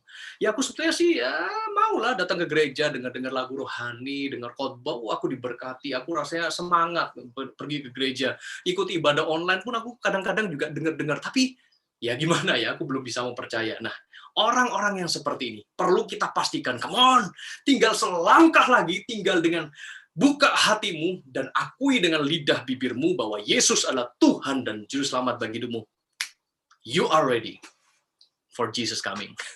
Jadi seperti itu. Mari Bapak Ibu Saudara, kalau kita sudah memahami perumpamaan tentang gadis-gadis bodoh dan bijaksana ini, jadilah kita sebagai orang yang memberitakan Injil dan melakukan pemuritan untuk memastikan bahwa teman-teman yang kita kenal, mereka sudah siap untuk terangkat ke sorga, sudah siap dengan arti mereka sudah menerima Yesus sebagai Tuhan dan Juru Selamat pribadi. Oke, Tuhan Yesus memberkati, saya berharap ini menjadi berkat bagi kita bersama. Oke, silakan Pak Obed. Wah, thank you, Pastor Robert. Malam hari ini kita mendapat sesuatu yang mungkin agak baru buat kita semua. Kalau kita lihat tadi dalam polling kan sebenarnya sebagian besar kayaknya lebih memilih ke poin pertama ya Pak Robert ya, kalau nggak salah ya, yang dari hasil pollingnya. Jadi mungkin ini sesuatu juga yang agak mengejutkan juga buat teman-teman semua yang ada di sini.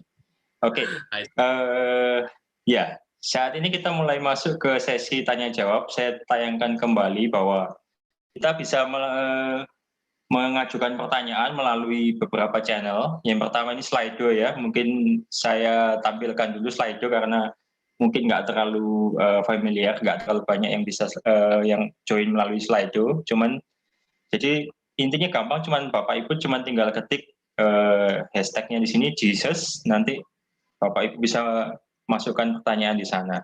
Atau juga nah, selain itu juga bisa melalui chat WA ke 0812 3410 5554. 0812 3410 5554. Buat Bapak Ibu ya join melalui Zoom, mungkin bisa langsung raise hand. Kalau ada yang mau bertanya secara langsung, kita bisa kasih kesempatan nanti kepada Bapak Ibu yang mau mengajukan pertanyaan. Tentu saja pertanyaannya yang sesuai. Sudah ada yang ya. Oke, seru. Oke. Ya, ini sudah langsung ada yang mengajukan pertanyaan, Pak Dedi Sudiarto. Mungkin bisa teman-teman host untuk bisa dibantu di spotlight ya, Pak Dedi. Pak Dedi, shalom, selamat malam. Ya. Pak, keren banget nih Pak Dedi.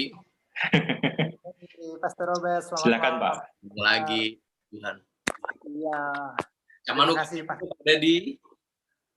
Ya, terima kasih sudah diundang. Pastor, apa kabar? Sehat ya? Luar biasa. Ya, mudah-mudahan masih ingat sama saya, Dedi di Palembang. Yes. Ya, Pastor, saya mau bertanya. Jadi saya senang sekali malam ini bisa mendapatkan kelas pengajaran tentang hermeneutika, menggali firman Tuhan. Saya senang belajar ini. Ada dua pertanyaan saya, jika diizinkan. Yang pertama, tadi mengenai konteks dekat dan konteks jauh.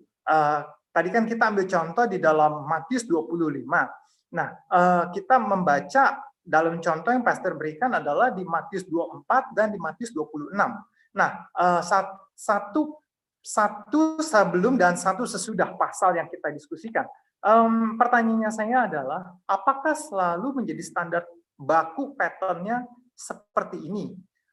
Kalau misalkan iya, jawabannya menjadi standar baku, konteks dekat itu satu pasal sebelum dan satu pasal sesudah. Apakah bisa dikasih contoh satu atau dua contoh lagi lah gitu ya, misalnya di perjanjian lama ataupun di kitab Wahyu. Apakah bisa juga menggunakan metode seperti ini, satu pasal sebelum dan satu pasal sesudah? Itu pertanyaan saya yang pertama. Pertanyaan saya yang kedua adalah, atau mau satu-satu dulu, Pastor? Ya bolehlah ya, supaya nggak lupa nanti pertanyaannya apa. Oke, pertanyaan yang menarik ya. Ini merupakan sebuah acuan dasar saja dan tidak selalu seperti itu.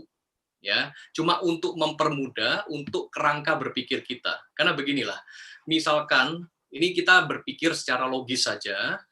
Misalkan Anda diundang seminar, lalu Anda terlambat 15 menit. Anda sudah mendengarkan materinya disampaikan itu yang dalam waktu yang ke-15 menit itu. Anda kan belum mendengar 14 urutan waktu timeline menit ke-14, menit ke-10, menit ke-5 dia ngomong apa. Tiba-tiba dia sudah ngomong di menit ke-15 ngomongin tentang suatu topik. Pasti kan nggak nyambung, ini apa ya, kok tiba-tiba dia ngomongnya ke arah sini. Nah, jadi secara berpikir logisnya, kita perlu tahu sebelumnya dia ngomong apa. Sehingga ketika dia ngomong ke menit 15, oh makanya kok ke menit ke-16 dia ngomongin ini.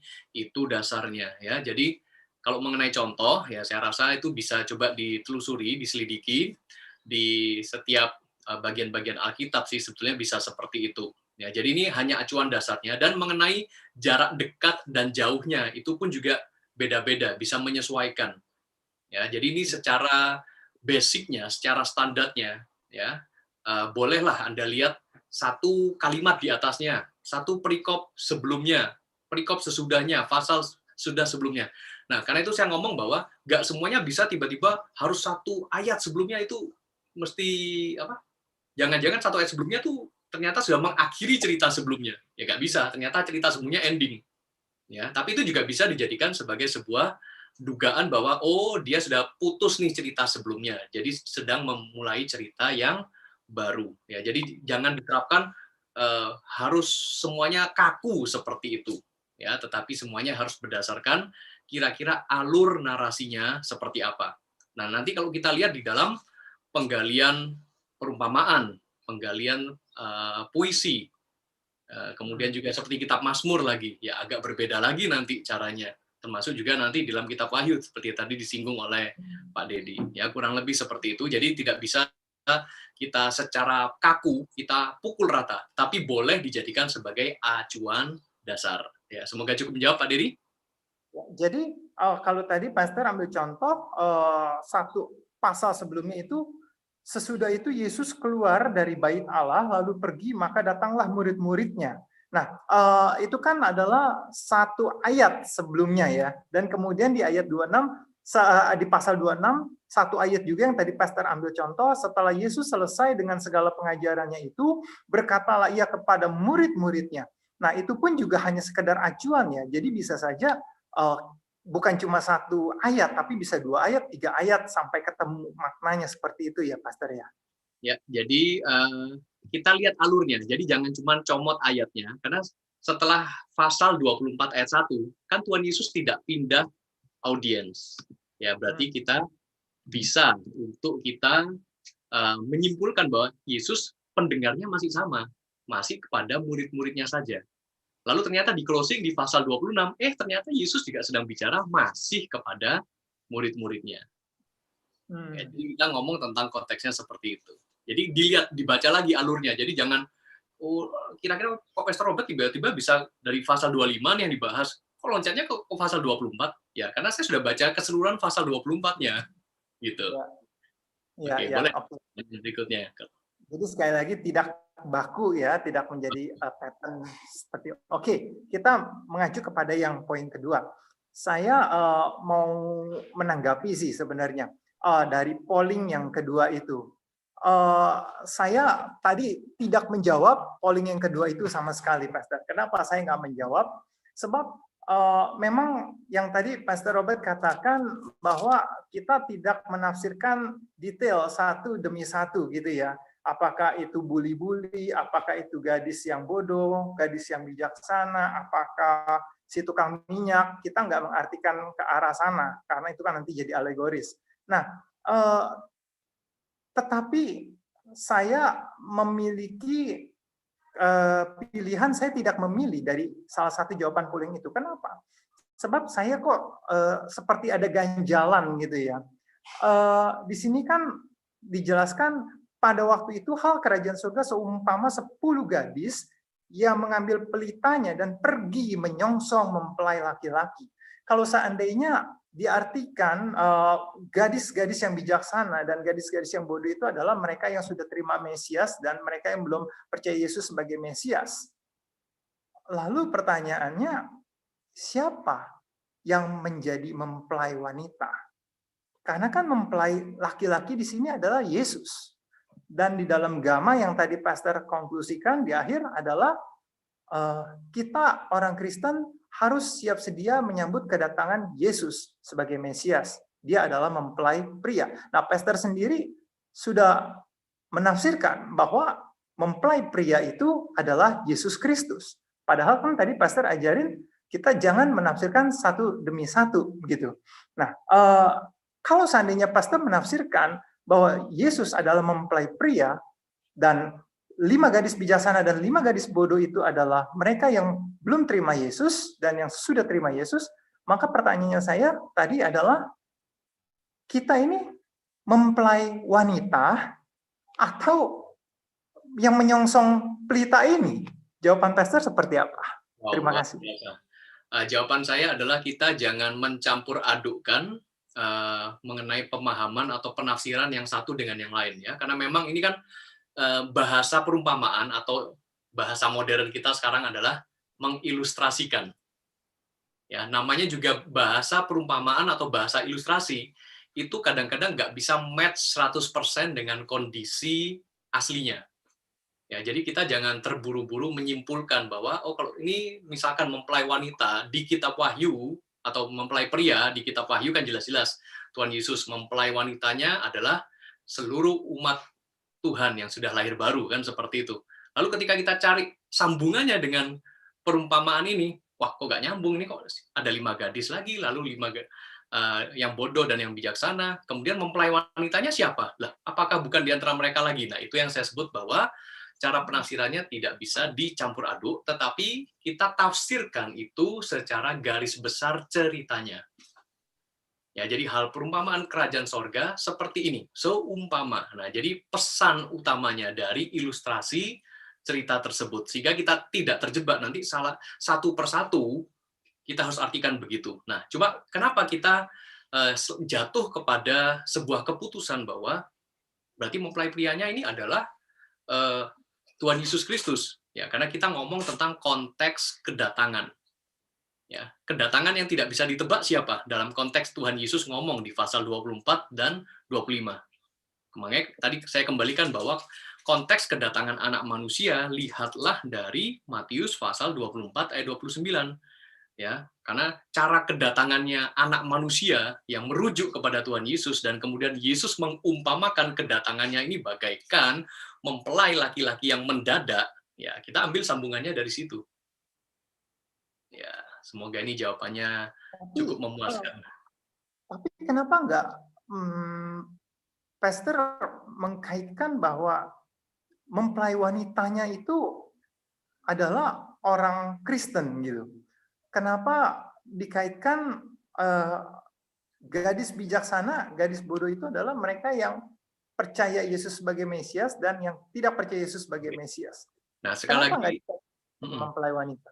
Ya, terima kasih Pak Dedi. Sekali lagi, cara menafsirkannya tidak bisa dicampur adukkan. Ya, jadi cara penafsiran di Kitab Wahyu sesuai konteksnya Kitab Wahyu dan penafsiran di dalam Injil Matius sesuai dengan ceritanya Tuhan Yesus di Injil Matius. Jadi itu dulu yang kita harus ada pemisahannya, pembagiannya. Ya, sehingga kalau kita pikirannya sudah terlanjur campur aduk, ya bingung sendiri nanti. Sementara yang diajarkan oleh Tuhan Yesus itu bukan masalah perumpamaannya, tetapi maksud asli di balik perumpamaannya itu.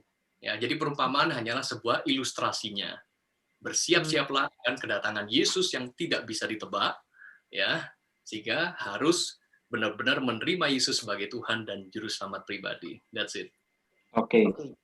Intinya tidak terpikir ya ke semua harus kita tafsirkan, tapi kita lihat di sini kebutuhannya apa ya, Pastor. Oke, terima kasih ya, Pastor, jawabannya. God bless you, Pak Dedi. Senang sekali dengan pertanyaannya. Makin kritis, makin pintar. Terima kasih Pak Dedi sudah berpartisipasi. Jadi kalau saya boleh simpulkan untuk dari yang jawaban tentang pertanyaan Pak Dedi, jadi kita mesti melihat konteks siapa yang menerima berita itu pertama kali ya, Pastor ya. Bahwa, kalau dalam hal ini bahwa Matius menulis kepada orang Yahudi, jadi makanya konteksnya kita harus mengkaitkan antara perumpamaan ini dengan kondisi orang Yahudi. Kalau yang saya tangkap seperti itu berarti. Oke. Membaca pertama dari Injil Matius adalah orang-orang Yahudi. Jadi ini sekaligus lewat ceritanya Matius ini mengingatkan dan menegur orang-orang Yahudi. Apakah aku termasuk itu ya? Gitu. Ya, oke. Baik. Di sini ada penanya selanjutnya, Bu Like Tandawijaya. Teman-teman bisa minta tolong untuk Bu Like juga di spotlight. Shalom, Bu Like.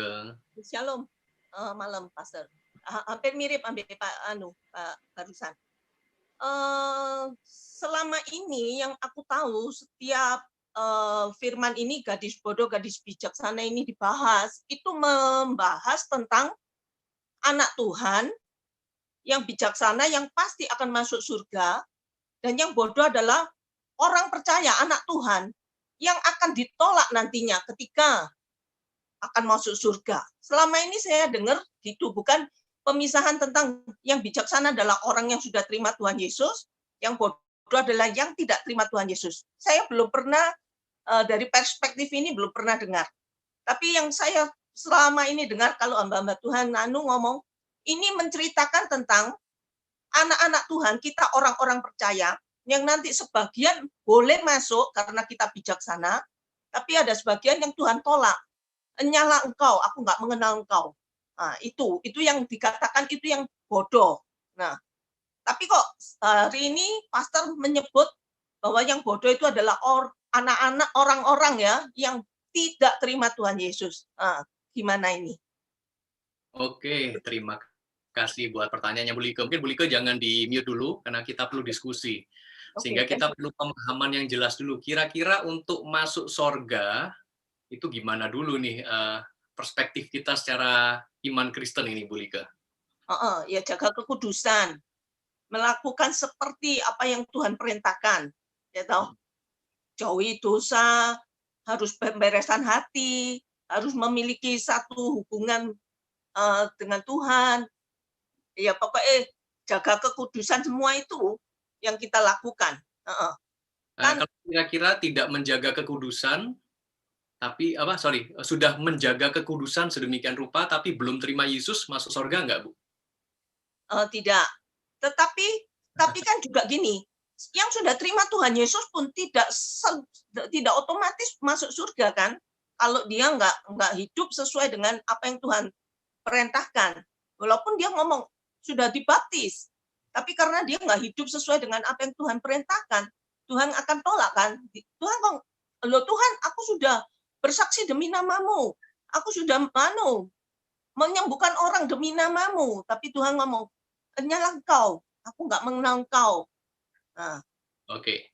Ya, jadi kita harus kembali tadi seperti pemahaman yang saya sampaikan di awal, bahwa saat kita menggali, juga salah satunya jangan kehilangan benang teologisnya. Tapi sorry, ini firman ini juga untuk kita. Benar. Yang saat ini, firman ini kan memang kalau itu tadi konteksnya katanya untuk orang-orang Israel. Tetapi firman ini kan juga diberikan untuk kita. Firman ini kan kekal. Firman ini juga dimaksudkan untuk kita orang-orang percaya saat ini. Nah, kalau untuk kontekstual untuk kita saat ini, apa ini? Maksud cuma itu. Ya, oke.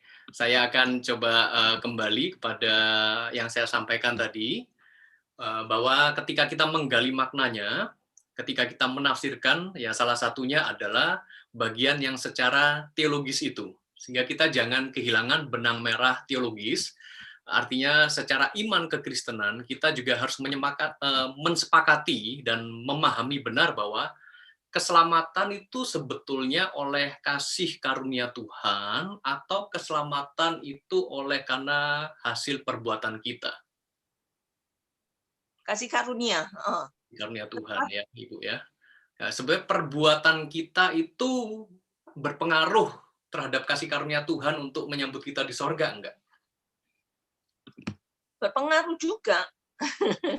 Kalau perbuatan berpengaruh, berarti keselamatan oleh karena perbuatan atau karena kasih karunia, Ibu? Keselamatan itu diberikan supaya kita ini mengenal, oh Tuhan itu penciptaku, Tuhan itu penebusku. Roh Kudus diberikan untuk menolong aku. Tetapi walaupun kita tahu bahwa Roh Kudus tinggal dalam kita, tapi ada orang yang tetap hidup dalam dosa. Ayo, perbuatan kan juga mempengaruhi. Nah, seperti omonglah hamba-hamba besar sudah diurapi, dia pelayanan ribuan orang, jatuh dalam dosa. Akhirnya sampai ada yang menyangkal Tuhan, menganggap aku ini Tuhan, mencuri kemuliaan Tuhan. Itu kan juga pertama dia kan juga sudah dapat kasih karunia, bahkan dia dipakai luar biasa, tapi kok akhirnya jatuh. Perbuatan kan mempengaruhi juga. Wah, jangan-jangan menurut Ibu Like, berarti hamba Tuhan tersebut yang sebelumnya sudah menjadi berkat, lalu pada ujung-ujungnya jatuh, apakah pasti akan tidak masuk surga, Ibu? Kalau selama dia nggak hidup benar, selama ya apa ya? Oke. Memang jawabannya agak panjang, ya. Berhubung ini bukan kelas soteriologi, ya, tapi saya cuma memberikan batasan dan prinsipnya. Ya, mungkin jawaban saya singkat, sederhana aja, mungkin tidak bisa berkepanjangan. Tapi begini, prinsipnya adalah sekali lagi kajian kita harus nyambung benang merahnya secara teologis, karena keselamatan itu adalah kasih karunia Tuhan. Amin. Dan bukan oleh kita diselamatkan oleh anugerah Tuhan semata, bukan oleh karena perbuatan kita, ya. Sehingga kita juga tidak bisa menjawab sebetulnya. Misalkan dalam masa hidupnya orang pelayanan, orang kenal Tuhan, ya udah dibaptis katanya gitu ya, udah ke gereja, rajin melayani, tiba-tiba jatuh. Ujung-ujungnya dia masuk surga atau neraka. Nah, itu saya berharap jangan sampai kita yang menjawab. Hanya Tuhan yang tahu. Ya, kasih karunia Tuhanlah yang menentukan. Jadi sehingga kita juga tidak bisa memaksakan mengenai keberadaan gadis bijaksana dan bodoh ini. Ya siapa yang selamat, siapa yang tidak selamat, ya. Lalu memang saya setuju dengan Ibu Like bahwa yang tadi saya maksudkan ini memang ayat ini pertama kalinya ditujukan kepada orang-orang Yahudi atau orang-orang Israel oleh Matius, karena Matius menuliskan kepada mereka. Tetapi memang secara luasnya pada akhirnya toh ayat-ayat itu juga sampai kepada kita. Karena itu tadi saya sudah bagi di dalam dua kesimpulan besar, ya. Makna utamanya ayat tersebut itu seperti apa, dan kemudian makna penerapannya itu seperti apa ya. Mungkin sedikit saya ulangi bagi setiap kita supaya sekali lagi bisa lebih jelas ya, seperti ini. Oke, saya akan sharekan kembali screen-nya buat Anda. Jadi, dan makna ini adalah makna yang secara universal, bukan makna yang hanya ditujukan kepada orang-orang Yahudi saja. Karena yang dimaksudkan Yesus dalam perumpamaan itu memang pertama kali ditujukan oleh Matius kepada orang-orang Yahudi. Tetapi ketika kita menjembataninya secara kontemporer atau mengkinikan, karena kita relevansinya hidup di zaman sekarang, ya tetap prinsipnya sama. Harus siap-siap untuk kedatangan Yesus Kristus yang kali kedua. Waktunya tidak diketahui siapapun, dan harus memastikan bahwa Anda atau teman-teman Anda sudah sungguh-sungguh menerima Yesus sebagai Tuhan dan Juru Selamat pribadi. Pastor, Ya. kalau gitu aku ini orang Kristen, orang percaya yang mana yang akan ditolak kalau nanti masuk surga? Kalau menurut Pastor yang mana? Yang bagaimana nanti kita ini orang-orang yang sudah percaya nanti akan nggak keterima, ditolak? Itu yang mana? Okay.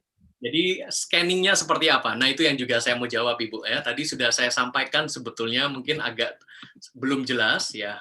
Karena itu scanningnya seperti ini. Kita punya banyak teman ini. Katakanlah semua yang digambar ini adalah orang Kristen semua. Podo-podo ke gereja. Ya. Tetapi dalamnya hati manusia, siapa yang tahu? Apakah mereka sudah sungguh-sungguh menerima Yesus sebagai Tuhan dan Juru Selamat, atau hanya sekedar datang ke gereja? Karena ketika mereka menerima kasih karunia Tuhan, mereka mengalami kelahiran kembali oleh Roh Kudus, ya dalam arti mereka menerima kasih karunia Tuhan yang menyelamatkan.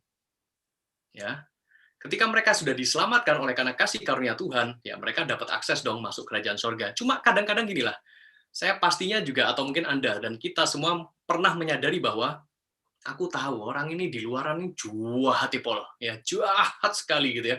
Tapi kok masuk ke gereja, ya. Tapi kita tidak tahu secara hati nuraninya dia sudah dilahirkan kembali atau belum, dia sudah terima Yesus benar-benar atau belum, kita nggak tahu. Sehingga mungkin muncullah, sekalipun dia anggota gereja tertentu, tapi dia perbuatannya di luar itu tidak mencerminkan seorang Kristen. Sekali lagi kita tidak tahu, sehingga kita bisa bicara, kita perlu menyadarkan mereka dengan terus memberitakan Injil, dengan memuridkan. Karena itu kata kunci saya adalah pastikan sepasti-pastinya, lihat di sini ya, supaya mereka itu benar-benar telah diselamatkan sebelum kedatangan Tuhan Yesus, termasuk teman sebelah kita mungkin yang duduk di sebelah bangku gereja kita. Mereka pun mesti harus tetap kita tanya, kamu yakin tak kamu bakal masuk surga? Ya, hidupmu tuh masih kayak begini. Tanpa kita menyinggung masalah perbuatannya dulu lah, tapi kita tanya dulu, muridkan dia dulu. Hatimu tuh benar-benar sudah dilahirkan kembali belum sih? Ya, kita perlu muridkan, terus beritakan Injil, karena kita adalah kepanjangan kasih Tuhan, agar mereka yang kita kenal, sekalipun yang kita kenali ternyata sesama teman-teman kita yang sama-sama datang ke gereja, yang katanya agamanya tertulis di KTP Kristen gitu ya, tapi mereka mungkin kadang-kadang masih belum ngerti apa itu keselamatan, kenapa harus hidup kudus. Kita perlu beritakan Injil dan muridkan mereka, supaya mereka beroleh kepastian bahwa suatu saat nanti mereka akan masuk surga. Nah, tadi Ibu juga menyinggung mengenai, kan ada tuh ayatnya bahwa ketika ada yang sudah melayani, aku ngusir setan demi namamu, aku sudah bernubuat demi namamu, tapi di depan pintu surga Tuhan Yesus berkata, nyala engkau, aku tidak mengenal engkau. Sekali lagi kita harus tahu konteksnya. Tuhan Yesus memaksudkan orang-orang ini siapakah mereka? Apakah mereka orang-orang Kristen? Ya, sedikit clue, sedikit petunjuk. Yang dimaksudkan di dalam Matius pasal 7 itu adalah nabi-nabi palsu. Tuhan Yesus sedang ngomong tentang nabi palsu, bukan orang Kristen kebanyakan semua. Nanti orang-orang pada takut untuk, wah, aku nggak mau bernubuat, nanti aku terima teguran. Aku sudah bernubuat demi namamu, nggak masuk surga. Aku ngusir setan demi namamu, aku nggak ngusir-ngusiran setan lah, nanti nggak masuk surga. Yang dimaksudkan seturut konteks itu adalah nabi palsu. Ya, seperti itu ya Ibu Like, semoga cukup memuaskan. Mungkin silakan Pak Obed. Wah, seru banget pertanyaan malam hari ini, Pastor. Oke, sebenarnya ini juga dari WA juga ada beberapa pertanyaan dari Zoom yang kalau saya lihat ini ada kemiripan juga. Jadi sebagian masih mempertanyakan mengenai hubungan antara iman dan perbuatan tadi, Pastor. Jadi kan apa namanya? Kan dibilang bahwa orang Kristen, bagaimana kalau dia sudah orang Kristen tapi di dalam perjalanan hidupnya ketika dia suatu saat kan dia kan kewaspadaan kan temanya ini tentang kewaspadaan, tapi di suatu saat di suatu titik di dalam kehidupannya dia tidak menjaga hidupnya, apakah apa yang terjadi dengan dia. Tapi kita tadi sudah sempat bicara bahwa itu adalah kedaulatan Tuhan juga. Jadi kita memang dalam konteksnya ayat-ayat ini berkata tentang untuk kita menjaga kewaspadaan untuk mengikut Tuhan. Nah, ini juga yang ada pertanyaan mengenai Yakobus 2 ayat 14 yang mengenai iman tanpa perbuatan. Nah, apakah ini bisa dikaitkan juga dengan berjaga-jaga tadi ya, Pastor? Oke, terima kasih buat pertanyaannya. Nah, saudara-saudara, kalau kita belajar tentang surat Roma, ya, sebelum kita bahas tentang Yakobus tadi ya. Oke, jadi yang menyelamatkan kita itu oleh karena apa? Ya, tadi itu yang menjadi sedikit topik kita sebetulnya, bukan topik utama di dalam Jesus Parable Series ini, yang membuat kita diselamatkan. Itu adalah karena kasih karunia Tuhan semata. Ya, kita diselamatkan bukan oleh karena perbuatan, tetapi oleh karena iman. Ya, jadi kalau kita mau bikin pertanyaan ini dari intisari dari surat Roma yang ditulis oleh Paulus, jadi apakah yang menyelamatkan kita, gitu ya? Yang menyelamatkan kita adalah iman. Nah, sementara di dalam Yakobus, iman tanpa perbuatan mati. Lah, itu kan jadi masalah. Tapi saya secara singkat saya cuma ingin menjelaskan bahwa Yakobus bukan ngomong tentang iman yang menyelamatkan. Bukan ngomong tentang perbuatan yang menyelamatkan, bukan itu.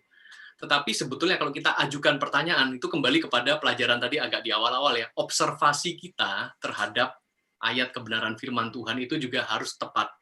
Antara pertanyaan why, what, where, when, dan seterusnya itu juga mesti tepat. Jadi cara menanyakannya untuk surat Yakobus ini adalah, apakah wujud nyata dari iman yang menyelamatkan? Saya ulangi.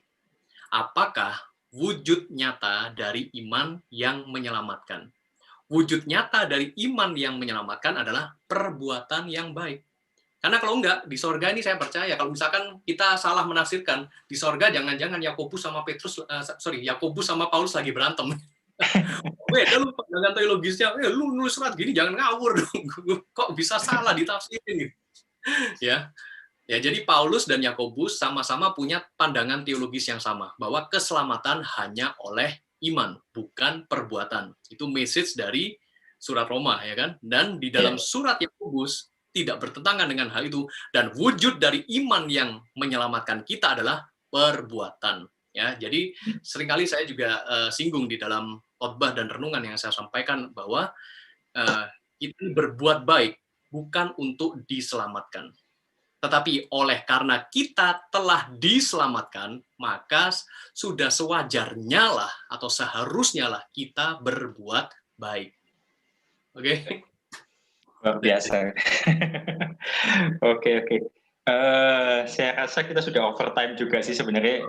Ini ya, topik tentang keselamatan ini mungkin kita bisa jadi satu topik yang kita bahas di kemudian hari juga ya, Pastor ya. Apakah keselamatan bisa hilang atau segala sesuatu yang berkaitan dengan keselamatan mungkin kita bisa bahas lebih lanjut karena ini topik yang cukup dalam.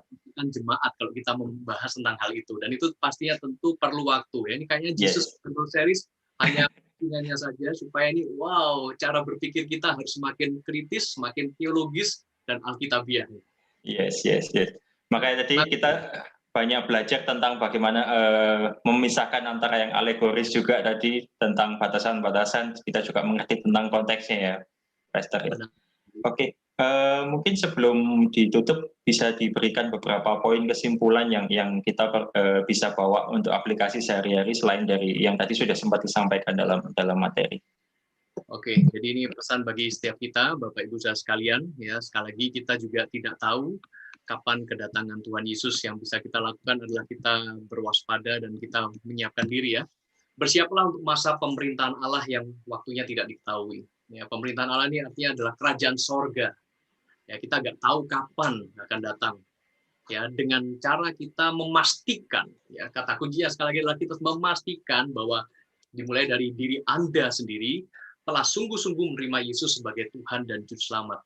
Lewat pengajaran malam hari ini, ya, menjadi sebuah refleksi bagi diri kita. Sudahkah kita ini diselamatkan? Sudahkah kita ini seperti ibaratnya gadis-gadis bijaksana yang sudah siap untuk menyambut kedatangan Anak Manusia? Ya, dan apabila kita sudah sadar bahwa ya, saya sudah dilahirkan kembali, aku telah menerima kasih karunia Tuhan Yesus yang menyelamatkan, maka inilah tugas kita. Beritakan Injil dan lakukanlah pemburitan. Ya, dimulai dari keluarga kita sendiri. Pastikan keluarga kita juga sudah diselamatkan. Teman-teman dekat kita, orang-orang yang kita kasihi, siapapun mereka, termasuk ya udah datang ke gereja kayaknya dia pasti udah selamat lah. Ya, kadang-kadang mungkin belum tentu. Kedalaman hati orang siapa yang tahu. Mari kita beritakan Injil, ajari mereka, muridkan mereka, kita jadi kepanjangan kasih Tuhan, agar mereka semua juga benar-benar diselamatkan sebelum kedatangan Tuhan Yesus Kristus yang kali kedua. Ya, itu yang saya sampaikan kepada Anda sekalian. Amin. Nah, luar biasa. Thank you, Pastor Robert, atas pemaparannya malam hari ini. Berhubung malam hari ini juga rangkaian penutup dari Jesus Parables, nanti sebentar akan ada penjelasan juga dari Pastor Anthony yang mungkin akan memberi kesimpulan dari apa yang sudah kita jalankan selama ini beberapa seri sampai malam hari ini. Saya persilahkan ke Pastor Anthony untuk bisa menyampaikan. Oke, shalom, selamat malam Bapak Ibu semuanya. Ya,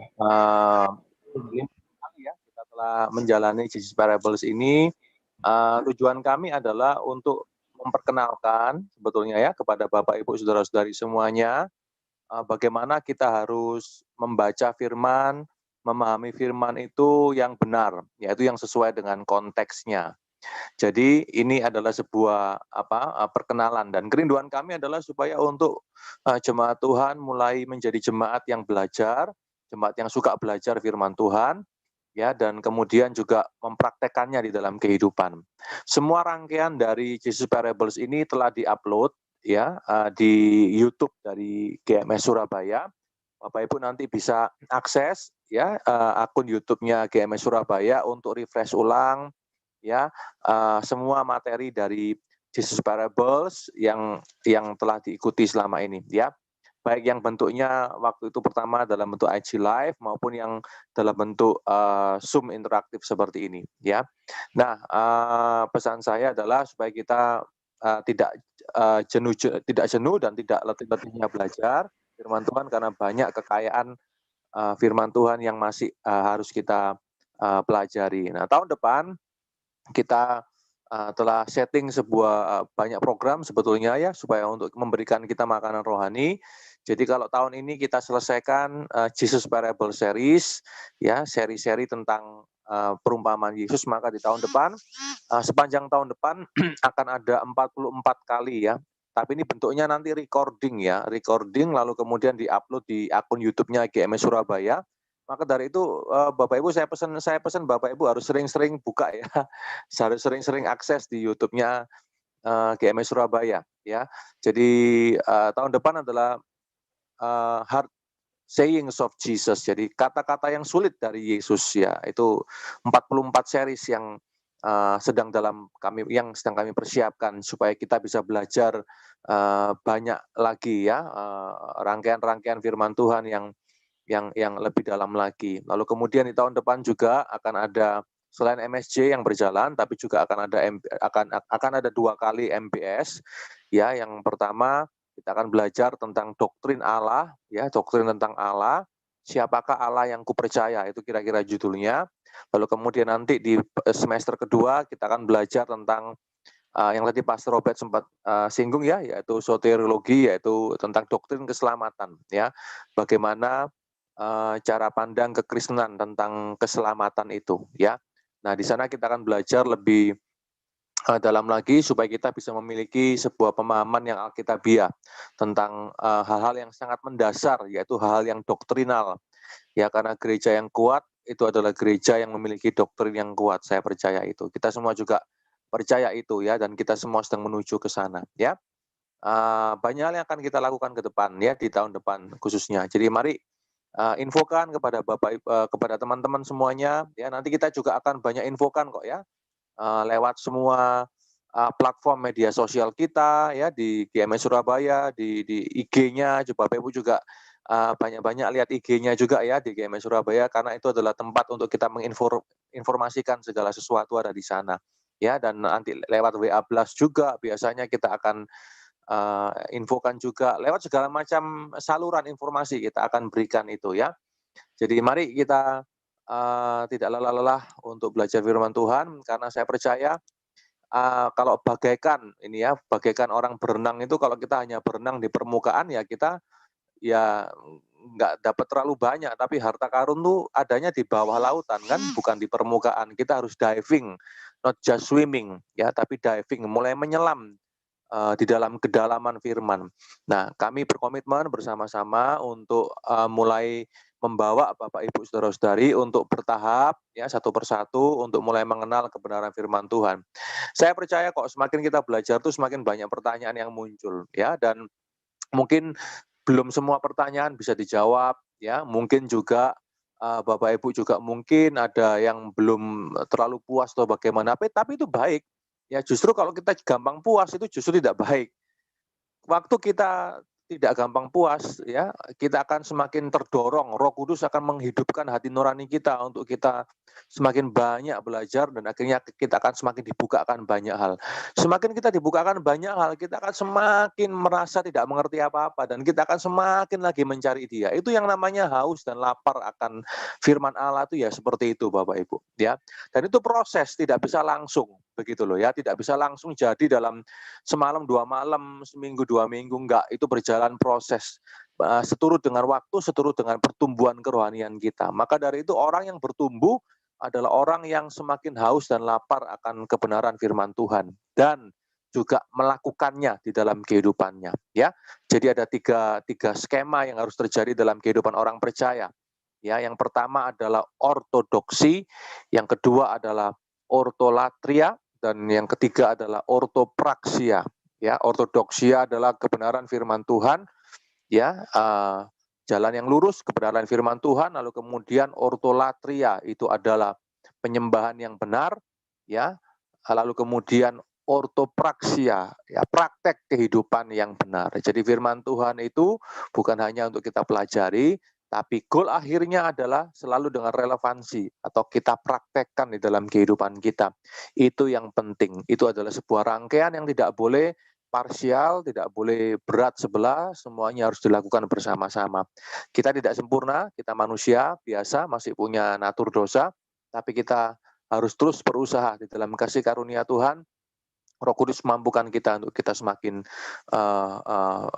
sempurna dari waktu ke waktu, untuk kita terus semakin jadi sama seperti Yesus dari waktu ke waktu. Amin, Bapak Ibu Saudara semua ya.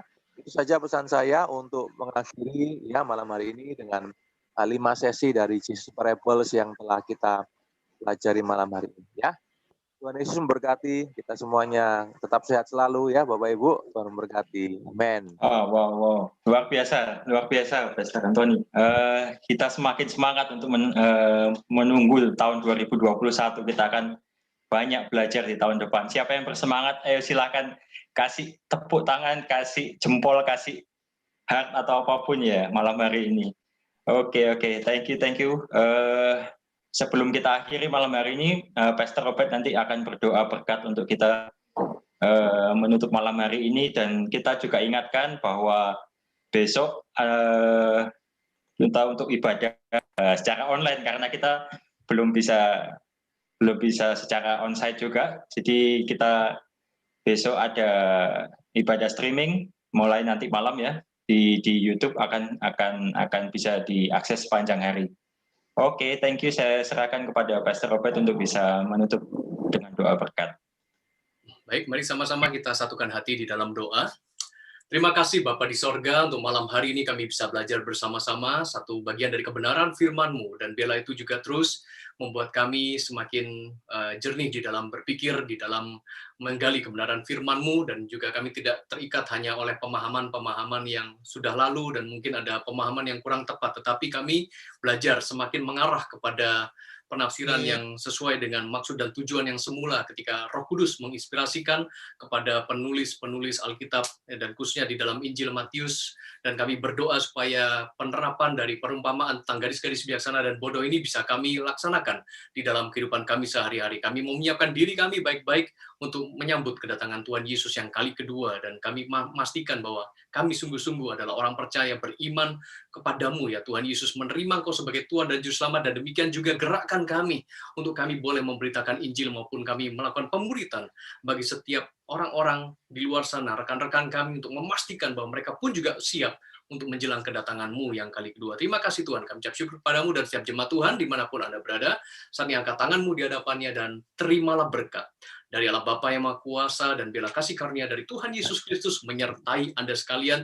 Terimalah juga kuasa urapan Roh Kudus mengalir dalam kehidupan Anda. Terimalah berkat yang mulia ini hanya di dalam nama Yesus, semua yang diberkati berkata, amin. Amin. Yesus memberkati. Thank you Bapak Ibu semuanya. Terima kasih semuanya ya. Terima kasih. Tuhan berkati. Terima kasih, Tuhan berkati. Pamit ya, Selamat malam, Sally. selamat beristirahat, sampai beribadah online di hari Minggu. Pamit dulu ya. Tuhan berkati. Thank you banget. Terus sekali bisa belajar bersama-sama malam hari ini. Thank you buat responnya di setiap polling yang ada. Yes, Anda semua luar biasa. God bless you. Thank you Pak Obed menjadi moderator bagi kita bersama. Thank you juga untuk Thank Pastor you, Anthony. Ya,